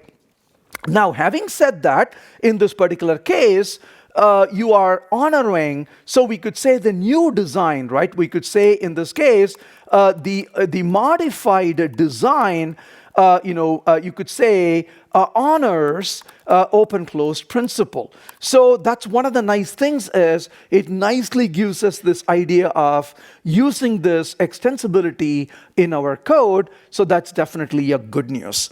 Well, that's great. But when you look at this particular code, you can say, what are the benefits? The benefit is truly extensibility. So I would argue this is a really good use of object-oriented programming. When we do this, we gain quite a bit. So we can exploit this ability to extend the code. So we can create abstractions, we can provide multiple implementations. And polymorphism says, when you call a method like pay, I will route it to the appropriate payment method so you don't have to worry about newer classes being introduced. Your code doesn't have to change. So all those things are very useful things. And we can say, this is great, OOP rocks, we should use it. But the problem though is, object-oriented programming has been around for a while, but a lot of us may either have forgotten or may not even be exposed to other ways of doing things, and also some of the reasoning behind why some approaches really become prevalent. I was a very young programmer before the time of object-oriented programming becoming popular. Well, OOP became popular in about 1995 timeframe. Some of the people in this room probably were programming before that time, and you remember those days. And maybe a number of people in this room were not even born at that time. Maybe were born 10 years or so later. And you were born into the world using OOP, and you may realize, is there a different way to do things really, right? As it turns out, object-oriented programming became popular in 1995, give or take a couple of years. The concept of OOP was introduced in 1967, and that was introduced by Dahl and Nygaard, two Norwegians. So it came not far from here, but it took more than 25 years to really become mainstream. That was a long journey, right? Now imagine that. 25 years later, something that was kind of neglected suddenly became popular. And a lot of people started using, in fact, overusing it. So OOP is valuable, but sometimes we don't even pause to ask the question, is this the right thing to do? Let's take a look at an example where this could become a little bit more tricky. So this was a nice example, a simple one, albeit, even though this is a nice example to see the power of extensibility, the power of dependency inversion, the open-close principle, all the first principles that we talk about when it comes to object-oriented programming works really nicely. Having said that, let's take a slightly different example in here. So let's say we are interested in this trade, a sample trade, where we are going to call process trade, and we're going to pass buy or a sell. So there are two types of trade that this program is going to allow. Now, I want you to imagine this for a minute. Imagine trade is a third-party interface. So this is not one of our interfaces. This is a third-party interface. Some other team or even an external party is implementing trade. So we don't have control over the source code. We cannot change the source code. We cannot add things to it. Well, they have provided a perform method on the trade, as you can see. They also have given a buy method. They also have given us a sell method as well. So we have a buy, we have a sell, and we have a trade.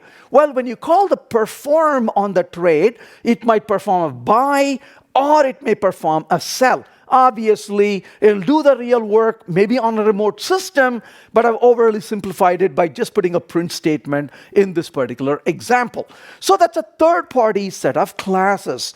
Well, in our code, we are receiving, if you will, a buy or a sell, and when we get a buy or a sell, our job is to perform the trade on the buy or perform the trade on the sell. So here is the process trade, and nicely using polymorphism, we are calling the trade.perform. But our business analyst tells us, hey, we have a requirement in our application. When you perform a trade, we need to audit some trades. If the buy is more than 5,000 in quantity, or the sell is more than 10,000 in quantity, we need to trigger an audit. That's a governmental requirement. You're like, gosh, how do I implement that auditing in my code? Now, I want to take a slight detour for a few minutes and come back to this. I was getting overly ambitious creating this example, and I thought to myself, how cool would it be to just only have the perform, and when perform is called, automatically an auditing is going to happen. So I kind of got excited and wasted about an hour of my life because I wanted to implement aspect-oriented programming. So I dragged in aspect J into the code.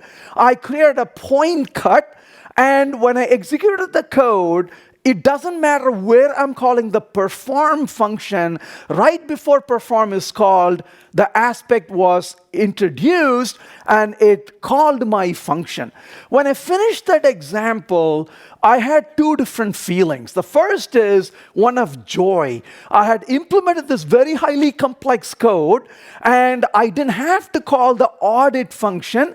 Anytime I called the perform trade, it boom came into existence. The other feeling I had was the complexity gave zero benefit to the overall problem I'm going to discuss about. So I could spend the next 15 minutes showing you how to do aspects, and then you're going to say this idiot wasted my time showing aspects which I don't have to use. So eventually wisdom kicked in and I removed aspect from my example. But the point is, this actually applies really well irrespective of where you want to call the perform.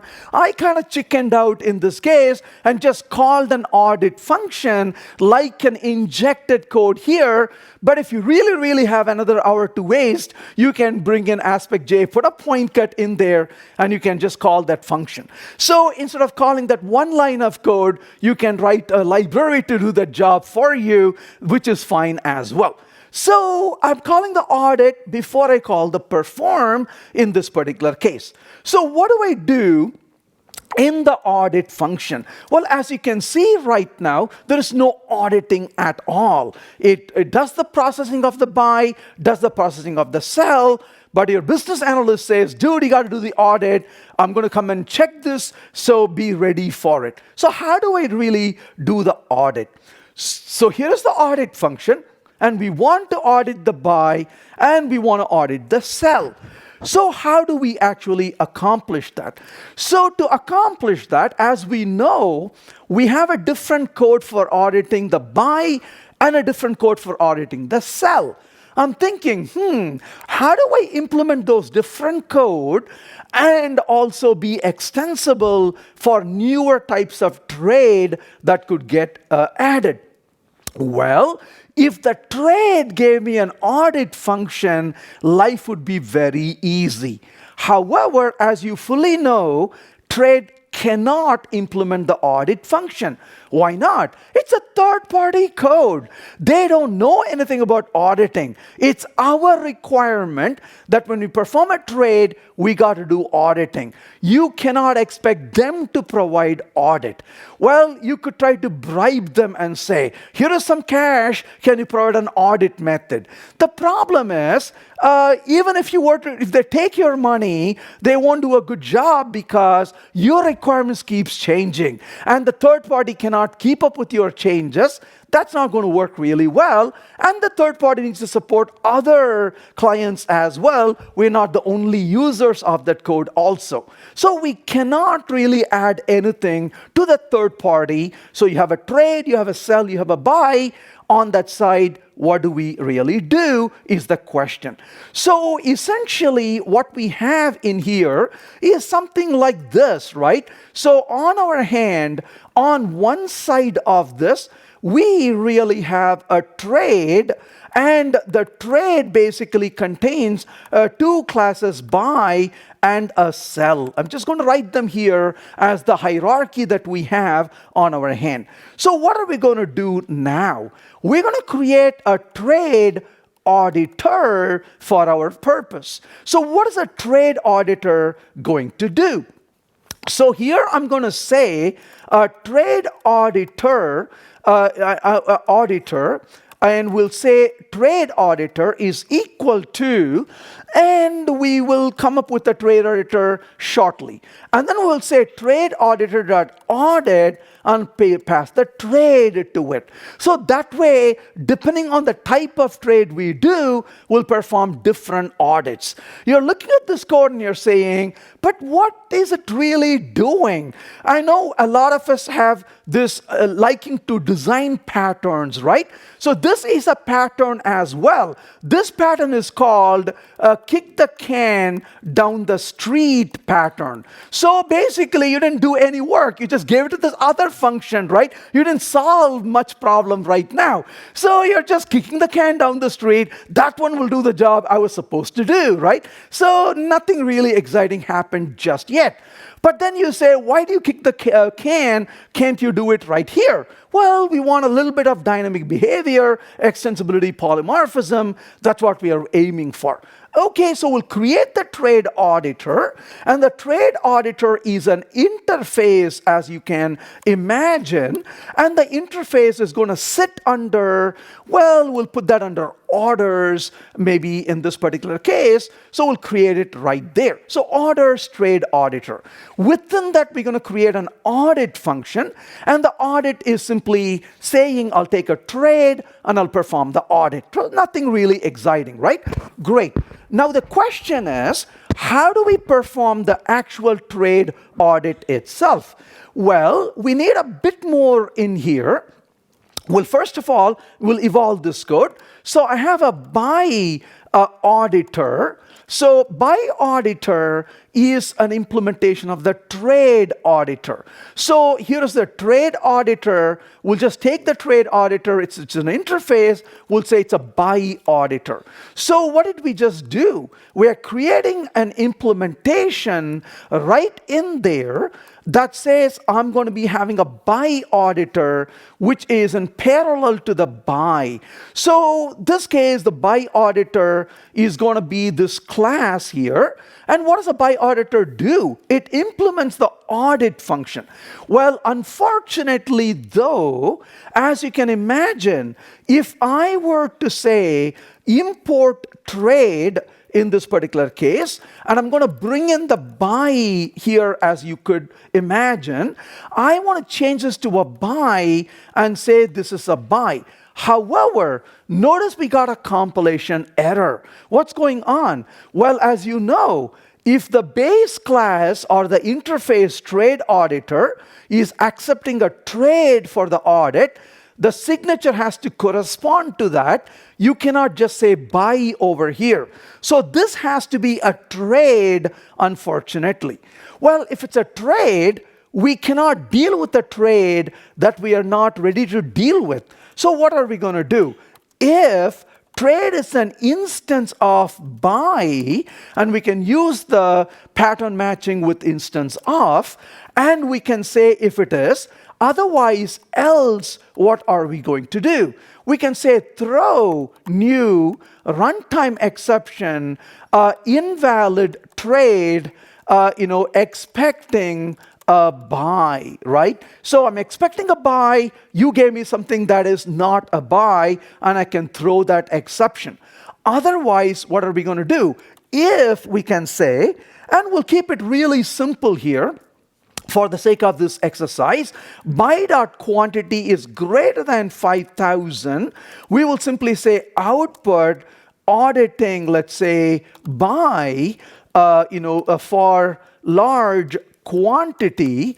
Otherwise, we'll simply say else. You know what? We don't really have anything to audit. We'll just leave it at that, right? So we could probably log it and say, yep, we considered this, but there's nothing to audit.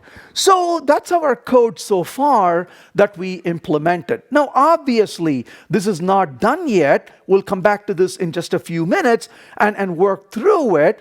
But as you can see, if it's a buy, we are auditing the large buy. If it's a small buy, we're not auditing. But then we are saying unexpected buy, but that's because the cell blew out. We're not supporting the cell. Okay, so that's one step closer to where we want to be. Now let's go back here to the audit rules, and we will simply say to the audit rule, hey, we have a cell auditor. Well, what does the cell auditor actually do? Well, let's implement the cell auditor as a class. We can put that in the orders as well. And within this, we can say, and it probably doesn't belong in orders, but the focus is here on the method. But what are we going to do within the cell audit? Well, as you know, we can use amazing technology humans have ever invented, right? This works. Don't ever let anyone tell you this is not a good idea, right? It's easy, it works. Even it's so powerful, they even give you shortcut keys on the keyboard to use it, right? So you can basically say, here comes the trade. This is going to be a cell right there. So we have a cell that's coming in. So this is going to be a sell and not a buy. So we can change it to sell. And now we can say this cell dot quantity is greater than 10,000, then auditing a sell for large quantity, otherwise nothing, and expecting a sell here as well. So we can implement that code, as you can see right there, for us to get the work done. So that's good so far. So we have that code working. So we can go back here to the trade, and as you would imagine, right, that blows out because the first one is a buy, not a sell. And just to make sure this is all coming together, let's just comment that out for just a second. Only use a sell. You can see the sell is being audited, and if it's a small quantity, there is no auditing on that particular job. Okay, so that's great so far, right? So that's working exactly as we expected. However, we do want this to work for different types, so what are we going to do? So let's go back to this and say, aha, but this cannot be a new buy or a new sell. we want to really be making this extensible. So we are going to say create auditor, auditor, and I'm going to pass the trade in here. Now, until this point, there was, quietness in this code. All that piece is going to go away in just a few seconds, right? Why? Because you want to create this auditor based on the type of the trade. How are we going to do that? Well, here's an idea. We could go to this trade auditor, and here comes the trade, and we can say, hey, we have a class name is equal to, and we can say orders dot and plus trade dot get class dot get simple name plus the word auditor, right? So the word auditor that you see here, so better spell it properly. So we got the auditor on our hand. That's our class name, right? So auditors dot by auditor or cell auditor. Then what are we going to do? We can say trade auditor. You can say auditor is equal to, this becomes a trade auditor. So we can say right there, and class dot for name, and we can say class name, and we can call the get declared constructor dot new instance to create the object of that. And then once we get the trade auditor, we can simply return the trade auditor to the caller. Now, the minute we do this, the Java compiler says, remember me, you need to really take care of this exception. So we'll say surround with a try and catch block. That's a lovely code, isn't it? So this is useful actually, because if you're interviewing somebody and you really hate them, don't want to hire them, show the code like this and say all your code is like that, and see them scream out of the building, right? So that's basically a lot of stuff going on to create this object and make use of it. So we have this auditor coming in, we made the auditor, and as a result, we are returning the auditor based on the class we are interested in, assuming all that is going to work together. Let's see if it does. So we can go back and run the code right now and see what it's going to do. Well, in this case, class not found exception, orders dot by auditor. Well, let's go to the auditor.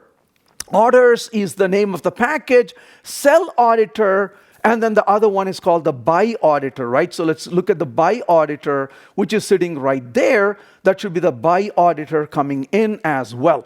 So this is the package client. That's why I put it in the wrong place. Actually, maybe it should be in the client. We'll move things around. Let's be consistent about it, right? So let's go to the trade auditor. The trade auditor, I'm going to just put that in the client for now. And let's go ahead and move this also, the cell auditor, move that to the client as well. We can probably create a new package, put that in there, but that's besides the point to what we are trying to do here. So let's go back to this code, and let's go ahead and say in this particular case, in the audit rule, we'll say this is from the client. Let's see if that actually works. So let's go back and fire it up one more time and ask, there it is. So here's no auditing. We are auditing a large by. Here's no auditing for a cell. We are auditing a large cell. Now, we accomplished the code. It's working. But let's talk about this in terms of what we actually accomplished. So this is using OOP, right? So let's talk about a few different things to observe. So we have the by auditor. We also have, in this case, a cell auditor as well. So that's what we created. But before we go, let's talk about the pros and cons of this approach. So this is using OOP, right? So let's put that down here and talk about what did we achieve doing this. The first thing is we used open-closed principle. So we can say, hey, this is great. We used open-closed principle and essentially principle. And essentially in this case, the code, the trade auditors, right? See, the auditors, you could say, is extensible for addition of a new trade, if you will, classes. So if you have extensible, you can say, to addition of new trade classes. This is something to celebrate, right? Because if you look at the code, if you look at this code here, it doesn't directly depend on a buy or a sell. So we can use different types of trade. We don't have to modify the code. That's good news, right? So we are following open-close principle. But before we go further, there is something else we need to realize. And both in life and programming, we rarely choose. Instead, we mostly compromise. This is something we have to really understand and accept. You rarely choose things. We get the warm feeling, I chose this. You didn't. You compromised towards it. So, in other words, every day is really evaluating trade-offs. So you're asking the question, what's a trade-off? What do I gain? What do I lose? And you prefer something if you gain more and you lose less. So you almost never have a perfect solution or a perfect choice where you gained everything and you lost nothing. So it's all about trade-off. So in this case, what's a trade-off, you may think? Well, you have the open-close principle. You gained on the extensibility. So you could say the pluses that you have in here, right? And that's a plus. We used OCP in this case, and as a result, we gained on the extensibility for adding new types of trade. So we don't have to change any code when a new type of trade is brought in. Yay, that's awesome. But there is a bit of a negative as well. And what is it? We violated the dry principle. Well, wait a minute. How did we violate the dry principle? I did that blatantly here by copying and pasting that entire code. So what's going to happen if a new, so when a new, when a new trade class is added, we have to create a new auditor, right? An auditor for that, which is going to look very much like the buy auditor and the sell auditor. So that's going to be pretty much copy and paste and modify while making a few mistakes, and you correct it afterwards. So essentially, that's a violation of dry principle. Even if we stop right now, you can see the compromise, right? And the compromise is, I win on OCP, I failed on dry. You say, but I know a way to fix the dry principle, right? How can you do that? You can fix the dry principle by taking the common code and moving it as a default method in an interface. So to do that, you will have to move that to the trade auditor and provide another method to hook that into the derived class.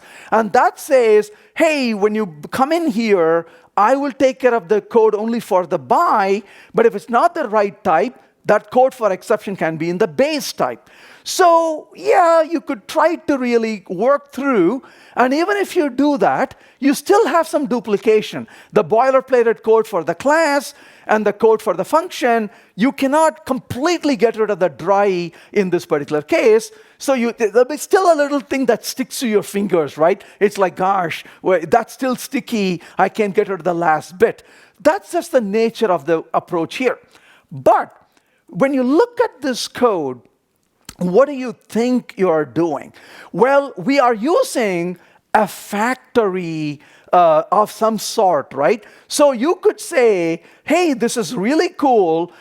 We are using a factory to create an auditor.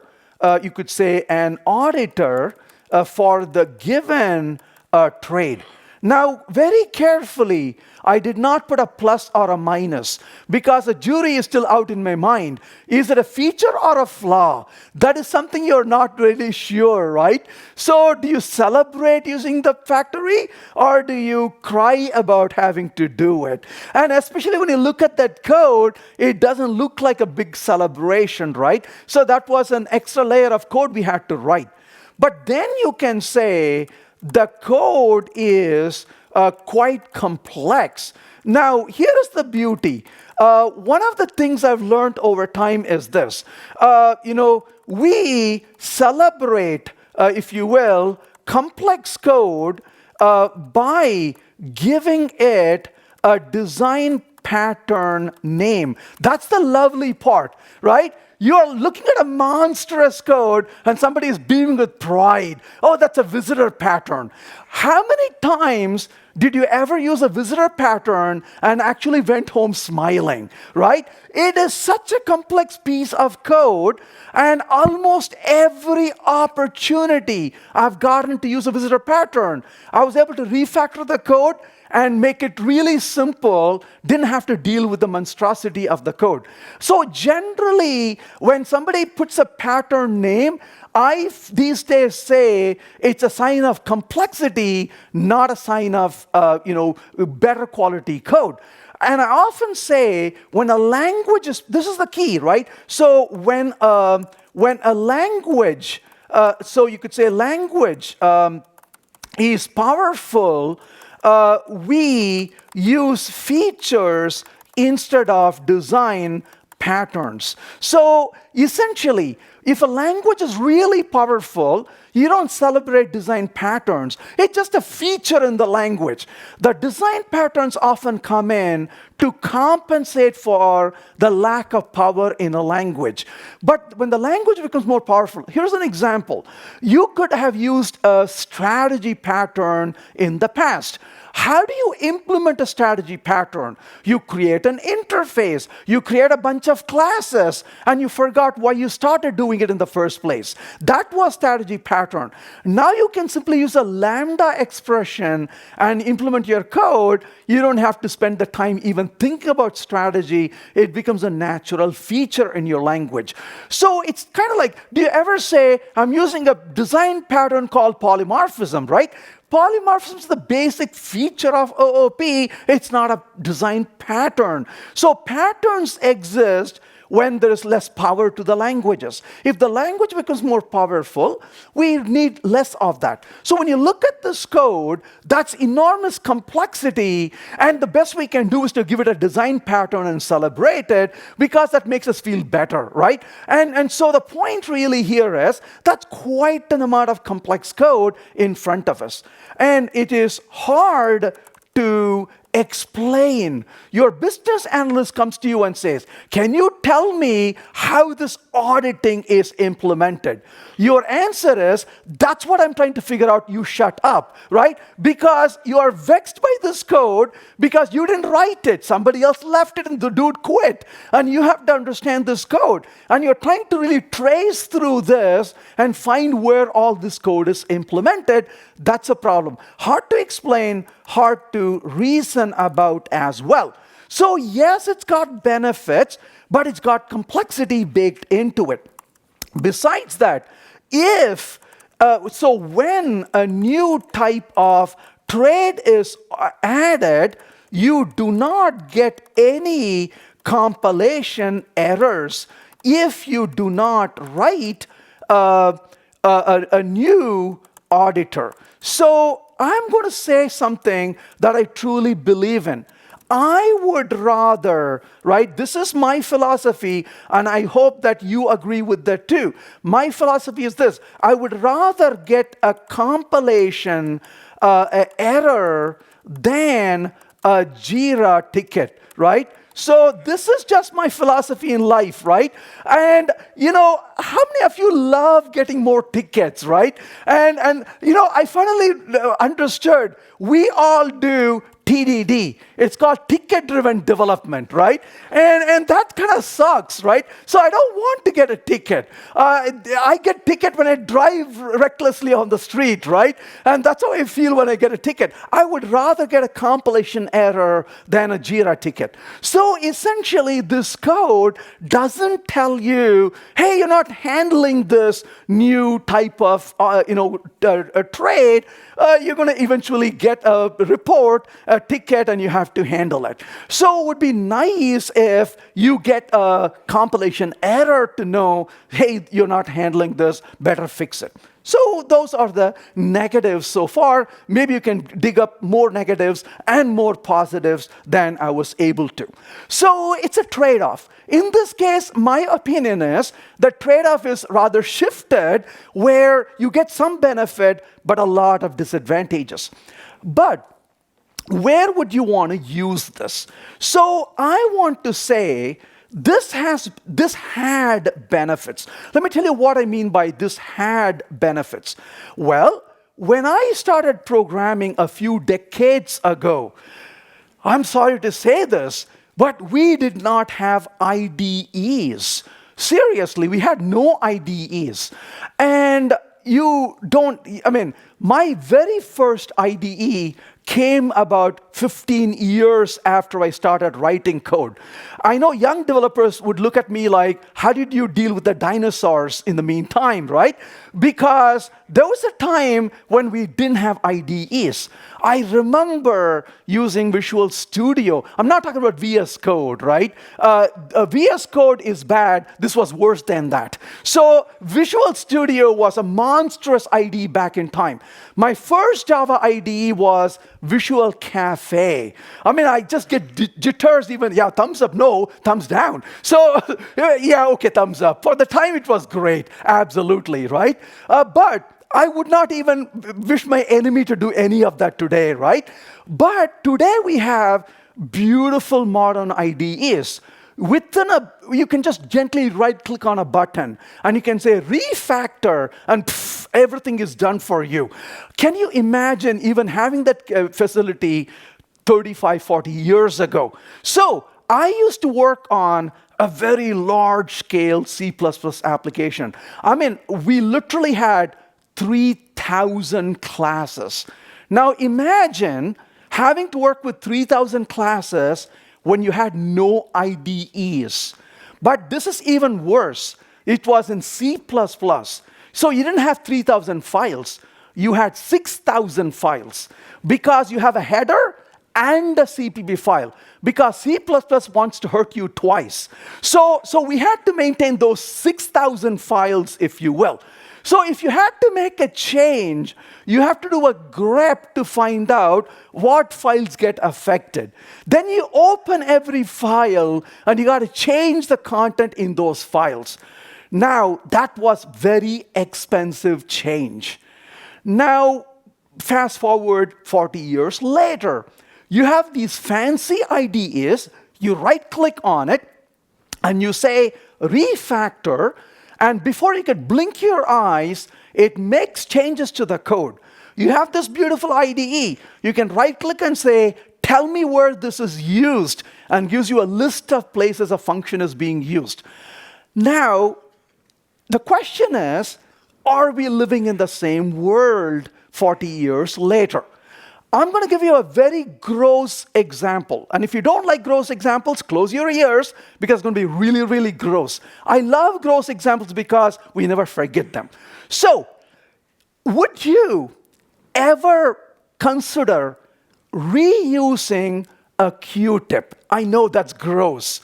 You use a Q-tip, you clean your ears, and you ask the question, should I save it? Like, no, dear God, no. Throw it away. It's not hygienic. But what if a Q-tip was $300 in price?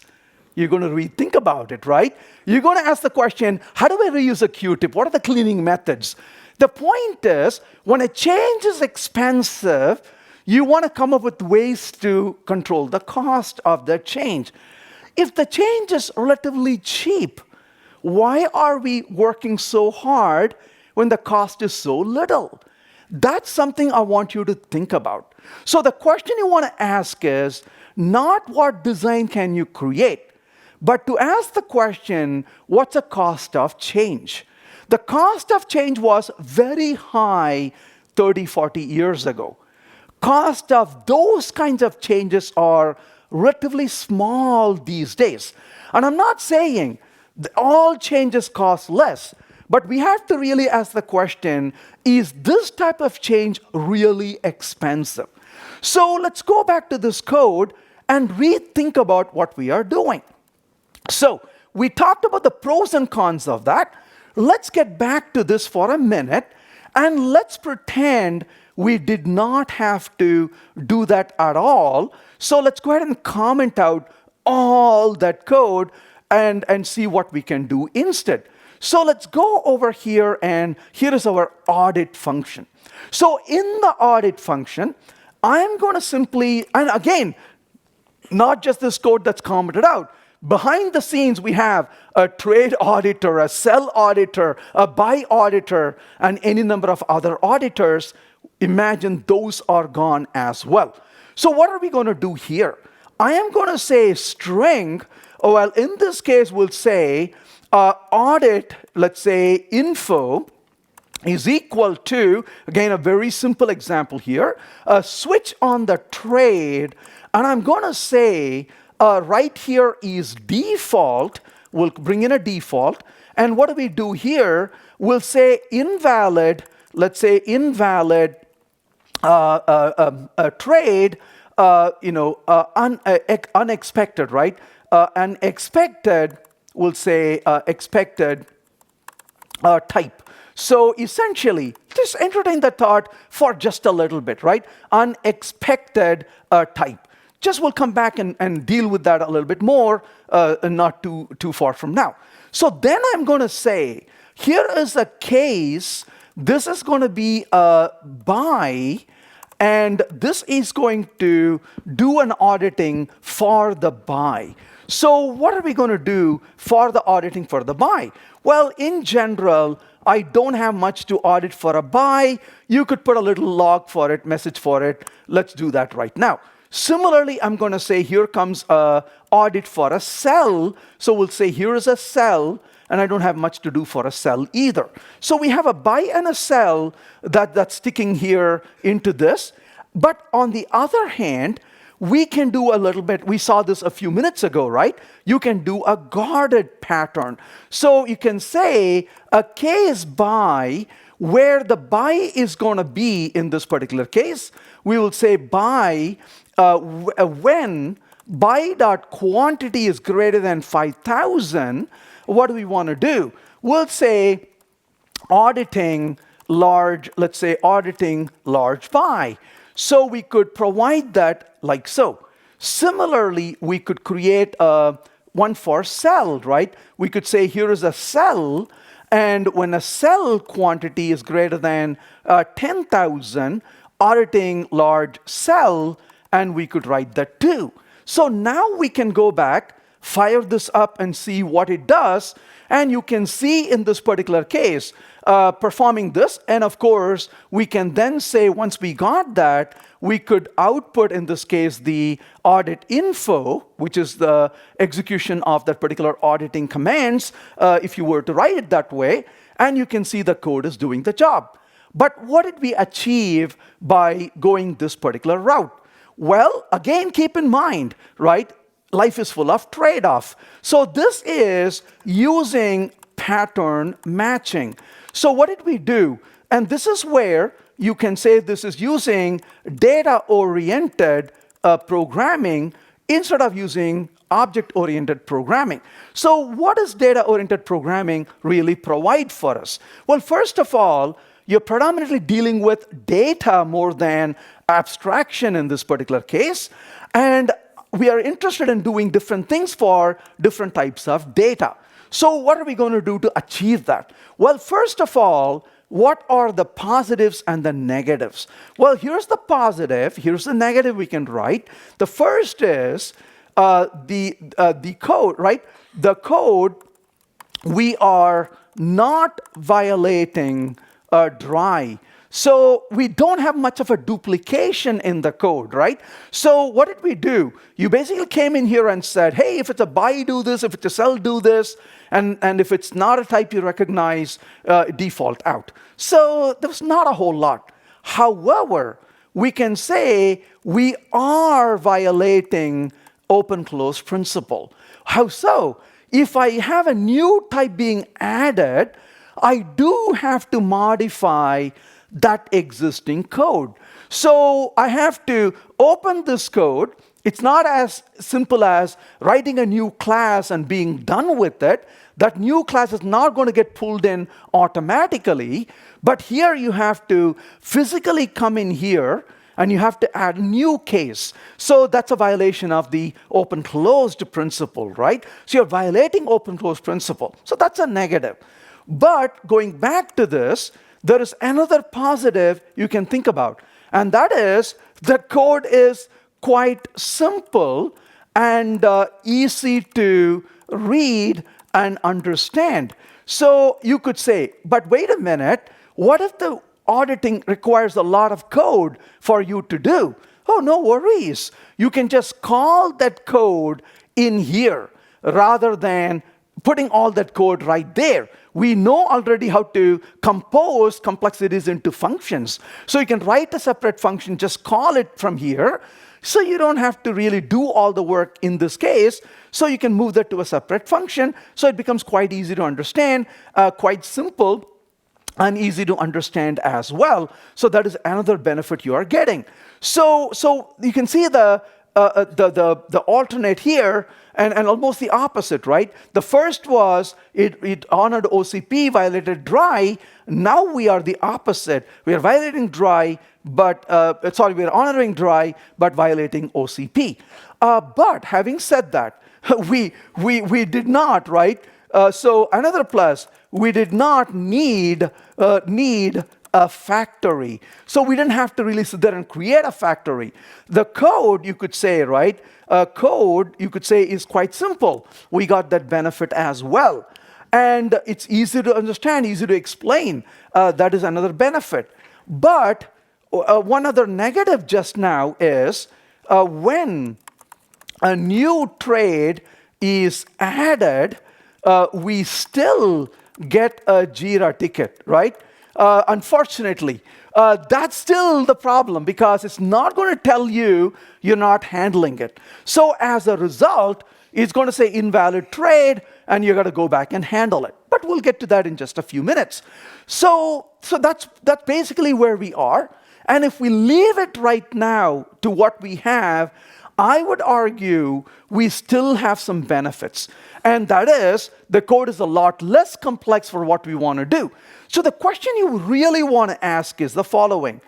We have to ask, how often do we have to change the code for new types of trade being added?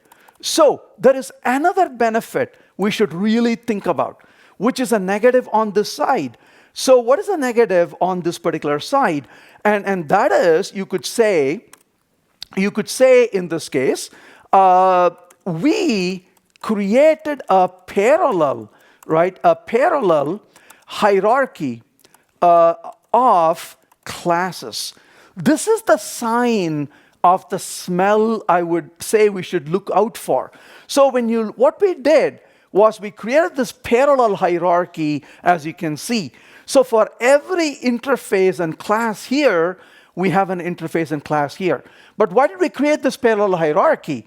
So we can have polymorphism on our side. So that is where the heavyweight approach really comes in. But the beauty is, we did not create a parallel hierarchy in our case. So this is like, we did not create, if you will, create a parallel hierarchy, right? So that is the beauty of this approach as well. We did not have to waste our time creating this hierarchy, so that's what we are getting. So when it gets really clumsy, when it's a third party, we can benefit from pattern matching. But we can go a little further than this. We can then say, okay, fine, we have done as much as we can, but what if we're going to, after all, think about bribing, what about bribing the third party so they do the right thing? So you can go to them and say, hey, we got a change request. Would you consider maybe sealing this because it's your interface and your classes, you are in control of it. After all, you don't want us to create our own classes. Would you consider sealing it? Or maybe the team itself is looking at modernizing their code and they're realizing, gosh, we can benefit so much by sealing it. So this is really for a third party to do. And like I said, even without the third party doing anything, right? If you say, Venkat, that's it, we can't really do anything, they're not going to change it. I would argue we still benefited already. But we can still benefit a little bit more if the third party is willing to improve what they do. So if they say sealed interface permits a buy and a sell. So they are implementing a buy and a sell as a sealed interface to trade. And then they are saying this is a final class for the buy, right? So they could do this. And similarly, they could say this is a final class for the sell. So by introducing a sealed, what did we benefit right here? When you come back to this code, notice that a minute ago, right? Just a minute ago, when we had these as final classes, but we did not have sealed, right? So no sealed right now. When there's no sealed on our side, when I remove the default, you get a compilation error. And the error says switch expression does not cover all possible input values. So the default was required.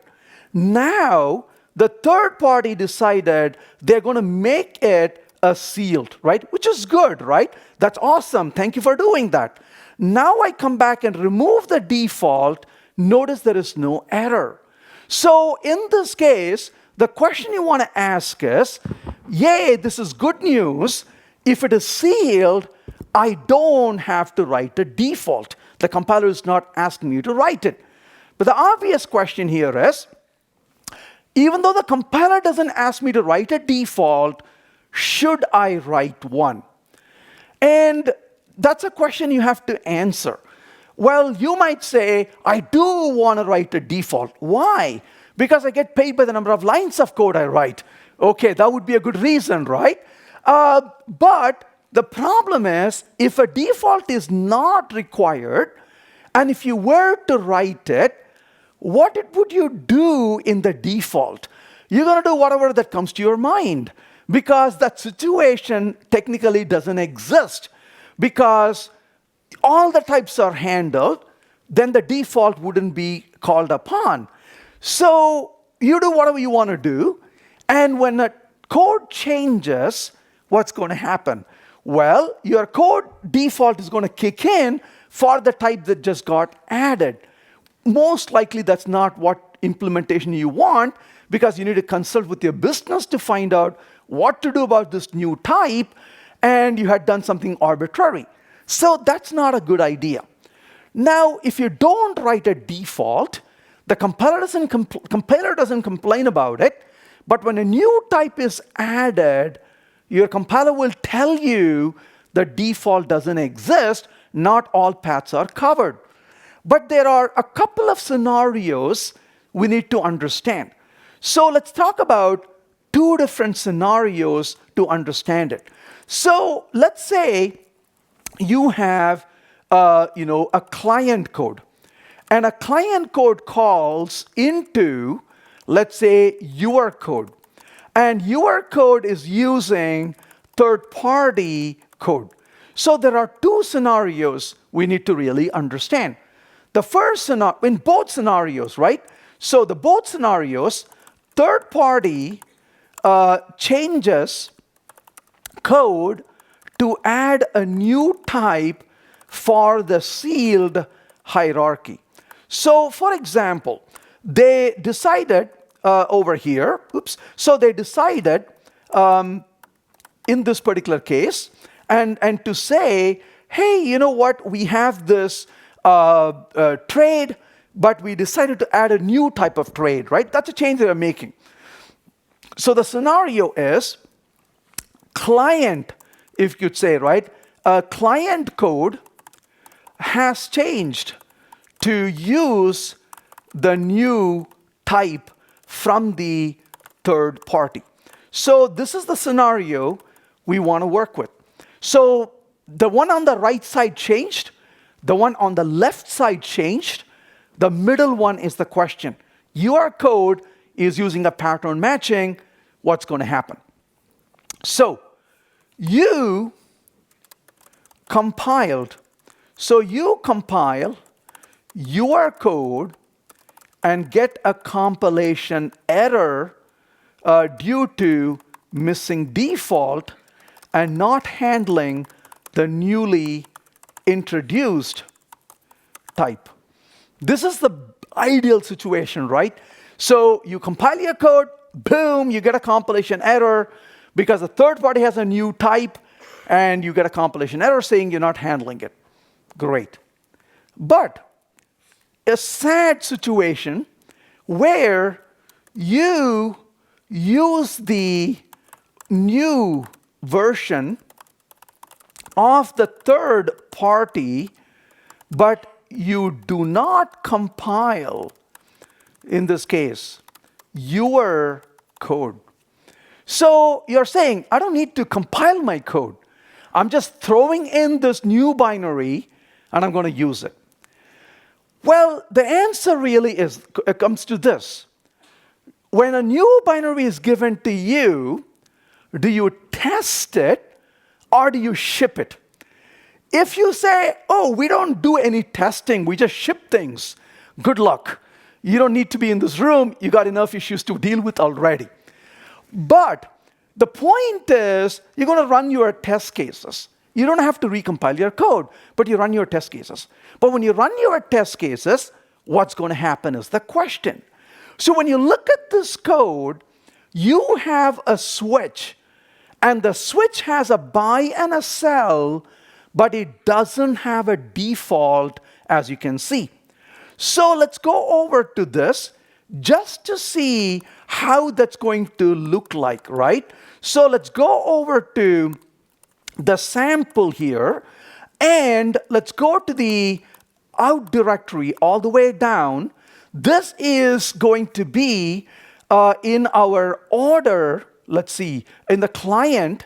So let's go over to client, and this is the class that we are seeing, and this is the audit rules sitting right there. So Java P audit rules, let's take a sneak at it. When you look at this, notice the audit function is sitting right there, and here comes our switch, and nicely in the switch, what do you notice? You have, in this particular switch where you're dealing with this, I'm going to ask for a default, and right there is your default. So in other words, if you don't write a default, the compiler writes one for you. And the default they write, you're kind of curious, what does it do? So if you look at 124, it actually says it's going to blow up with the match exception. Let's see if we find that here. So it's got to give you a match exception. So that should be appearing somewhere here to say, hey, this is not being handled, so I'm going to give you that exception for that. So this is the old code, I think. Let's make sure we compile it, and then we will take a look at it. So pardon me. So I'm going to go ahead and compile this code. I've not recompiled it. So let's go back, because I had the default there, if you remember, a minute ago. So let's go back and look for the default. Yeah, the default is sitting right there, and that's 48. What do you see in 48? There you go, match exception sitting right there. So if you don't write a default, The compiler writes one for you. So what is the benefit in this case, you may wonder? The benefit is you use a new version of the third party but do not recompile your code. What happens? The answer is the default that the compiler writes kicks in to your defense during testing, right? So when you're testing, you're going to get that notification and you can catch it right away. So the point here is that we don't have to write a default, and that is being handled for us quite nicely. Okay, so we did that, and what is the benefit? We get a compilation error when a type is not being handled. So when you remove it, as you can see, you got an error. When you put that back, there is no error, so we got benefits already. So we gained a little bit further. So going back to this, we knocked out this one problem we had, which is about the compilation error, right?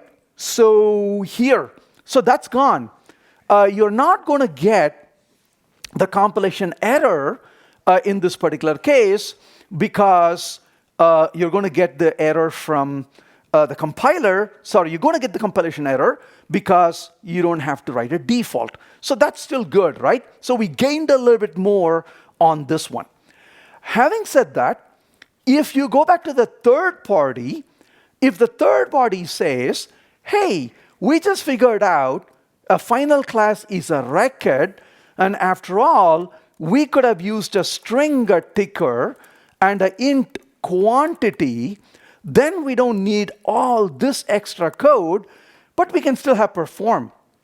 And likewise, we can go to cell and make this a record, and we can then say, in this case, after turning that into a record, this becomes a string ticker and int quantity, and then, of course, we can remove all this boilerplated code. So we can use a record along with a sealed interface. So the interface is sealed, but the implementations are records. So if I go back here, this becomes the quantity that you can use right here, as you can see. And obviously, in this case, you can execute that code using the record and works exactly as we expected. But once again, there are a couple of things we can do here to benefit.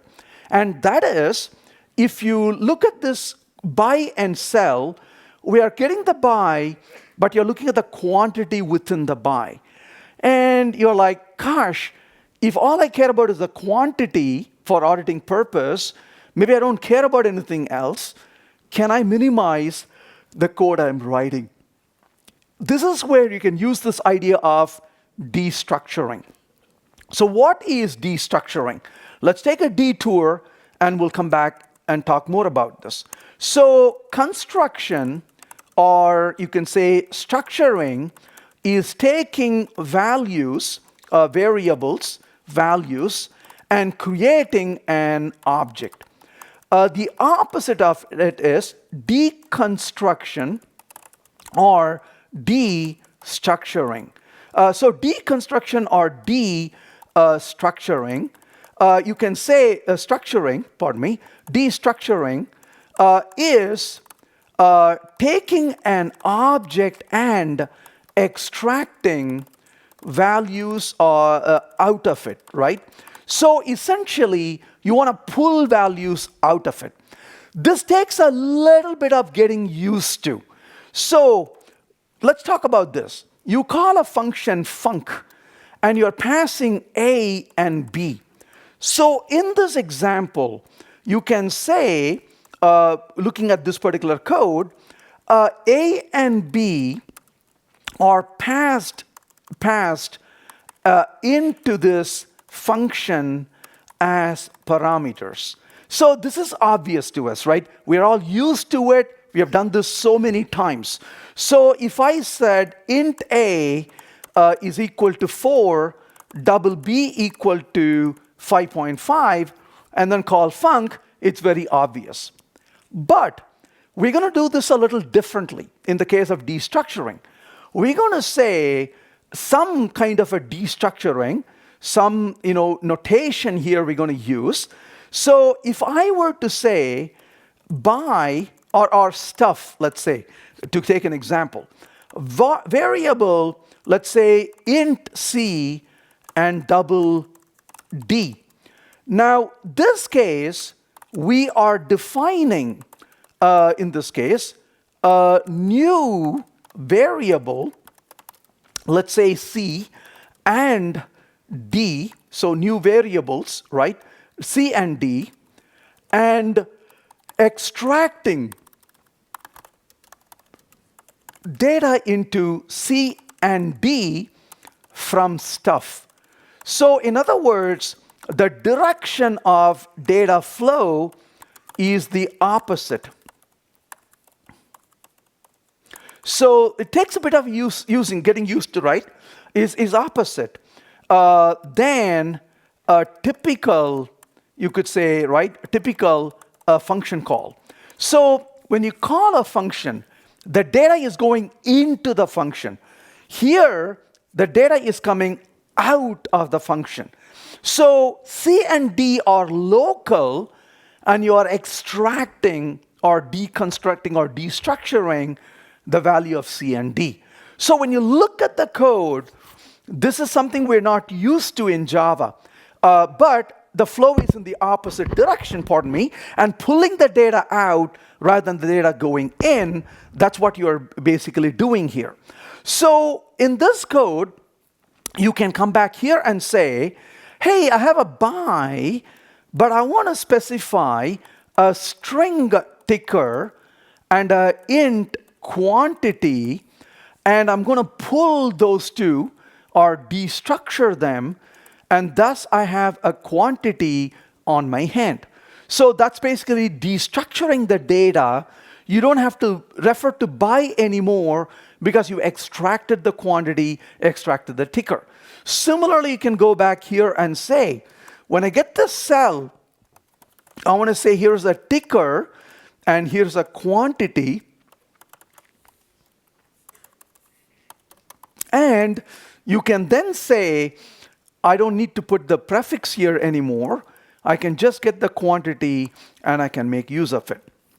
So if I go back and run the code, you can see the code still works, but in this particular case, we have destructured it. Now, you could look at this and say, okay, great, but this is a little bit more noisy than to my taste. Why am I saying string ticker and int quantity?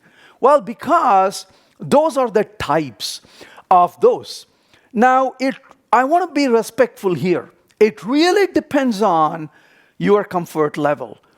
If you like to see types in front of you, you are happy that you know what the type of ticker is in that code. But if you say, you know what, I stare at the by 10 hours a day, I know exactly what its type is. I usually have nightmares of the type, so I don't need to be told yet again what the type is.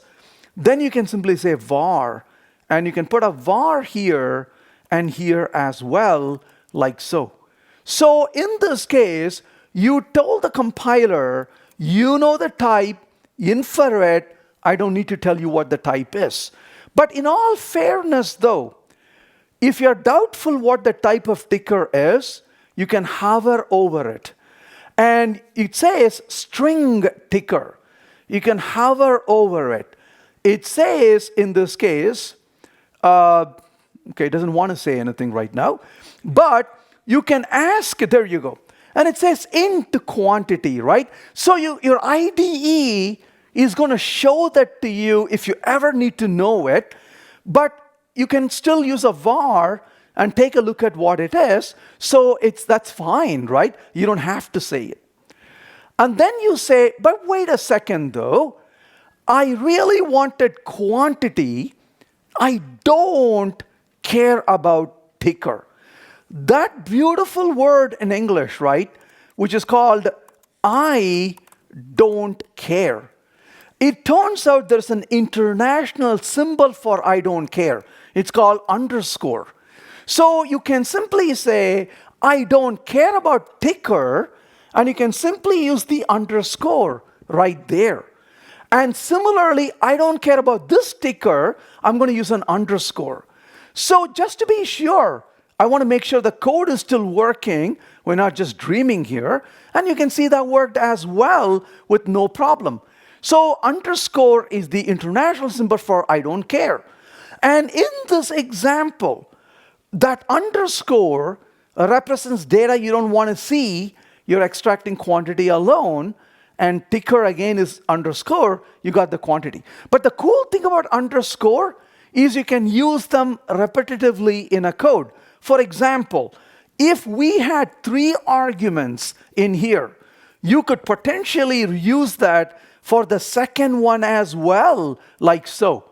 And in this case, obviously, that wouldn't work. But just as an example, if I were to go back to this, I could say underscore, underscore. Again, that's kind of meaningless in this case, but you could, because you don't care about either one of them. And you're saying, I don't care about either one. Maybe a third argument, right, that is there, which doesn't exist right now, but I'm interested in getting that. You could use underscore twice and put the third after that. So you can reuse underscore in your code as well, and that becomes a nice way to really ignore parameters you don't care about. In general, I like to give the same name that is in the object, so it becomes clear to me, I don't get confused. There are times when you may want to change the name. One place where that becomes very necessary is, imagine you have a situation like this. If you have a point which has a x and a y, like so, and this is a record, right? And you have, let's say, a record line which contains a point A and a point B. Well, guess what's going to happen now? When you are in the destructuring case, line, but you want to really get the points out. So if you said point int x and int y and comma point int x and int y, this will not work. Why is that? The reason is you have defined x, you cannot redefine x in the same scope. So what do? You could say this is ax and this is ay and this is bx and this is by, and that's perfectly fine. So you can give a different name to just set it apart so that there's no ambiguity. But if you don't have an ambiguity, my recommendation is to use the same name as what's there, because it becomes easy to follow along and it doesn't throw people off thinking it's a different parameter than what you are really looking at. So the records really minimize or reduce the noise in the code as well by bringing that over, as you can see in this particular case. So you're able to use records to minimize the noise. But this also illustrates how, this is why I call them as 3 amigos, because you not only have records and sealed classes and pattern matching, but they nicely come together. With the pattern matching, you can pattern match against different types, but you don't have to use default if they are sealed. Because when they are sealed, it becomes a nice way to really bring that in and use it without providing the default. The next thing here is that when you use a record, you have another advantage. And the advantage is that you can do destructuring with it as well pretty nicely. Now, just one more small detail with respect to pattern matching. Now, all this is fine. You can see the code is working just as expected, and life is good, but you also know one thing. There are some people in this world who would rather see the world burn down. And you know them by the code they write, because they will come along and send a null to the code, right? So that's when you know they never like anybody to be happy. So when you send a null, what's going to happen? Well, this is a bit unique. The Java team took the effort to make sure that the code is backward compatible. Well, what does a switch statement do back in time if you pass a null to it, is the question. Well, they wanted to preserve the behavior of the way it was.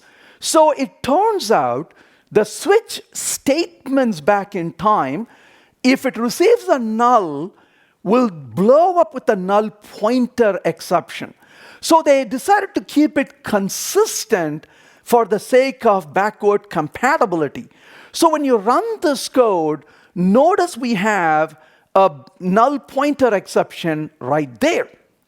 However, you have the power to deal with this if you like to.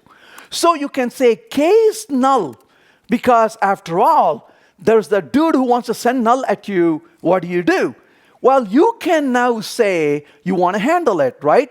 Received null, you can say, how dare we will come burn your village. Or whatever nice little message you want to send them back, right? So you can handle that as well in your code, so you can deal with the null as well in your code as you may need. So receive null, blah, blah, blah. And then, of course, we're calling an invoke that doesn't exist. We got to be careful about it. So essentially, the idea behind this is so you can provide that kind of behavior, and you can combine with a default and such if you want to, but you have a null pointer, null handling also. So I want to summarize this with a little bit. So the question I want to ask finally is, which one should we choose? And my recommendation is, you don't have to. And the reason you don't have to is, it's not like one is bad, the other is good. I often look at these as tools. And typically, I'm a fan of using the right tool for the right job. So I'm going to say polymorphism, right? So polymorphism is to OOP as pattern matching is to DOP for the data-oriented programming. And the question I would ask is, which one should I use? I would say if the behavior, if the behavior is intrinsic to the hierarchy. So essentially, if the behavior is intrinsic to the hierarchy, then use polymorphism. So it's really nice for us to be able to use polymorphism in that situation. Like, for example, the trade function, right? How nice it was to use the perform function. The perform function was polymorphic. Trade has performed, buy has performed, sell has performed, but that's very intrinsic. On the other hand, if the behavior is extrinsic to the hierarchy, then instead of creating a parallel hierarchy and using polymorphism, consider using a pattern matching to reduce, I would say, complexity and code as well. So it is not where I say, use this and don't use that. That's not where I'm going. I would like to use both of those because I find value in both the approaches. So it's a question of choosing which one at what time. And I find that it's very useful to choose either one, but when the behavior is intrinsic, I love using polymorphism. It works in my favor, the code is extensible, it's easier to handle. But if it's extrinsic, the solution to use polymorphism oftentimes for me is to have to create a parallel hierarchy. That's more complex code, but I would ask the question, what's the chances of that happening, right? Especially if the code changes not that frequently, I would rather just use pattern matching than to have to go to use use the polymorphism, and that can save us quite a bit of time and effort as well. So the beauty is you got more tools on your hand right now thanks to the pattern matching syntax and the capabilities to mix and match it with your sealed classes and records as well. And so we can play that to our advantage by mixing and matching them. So I don't prefer polymorphism or OOP alone. I don't prefer data-oriented programming alone. I find it to be a lot richer to be able to mix and match them, and that's what I would recommend doing as well. Hope that was useful. That's all I have. Thank you.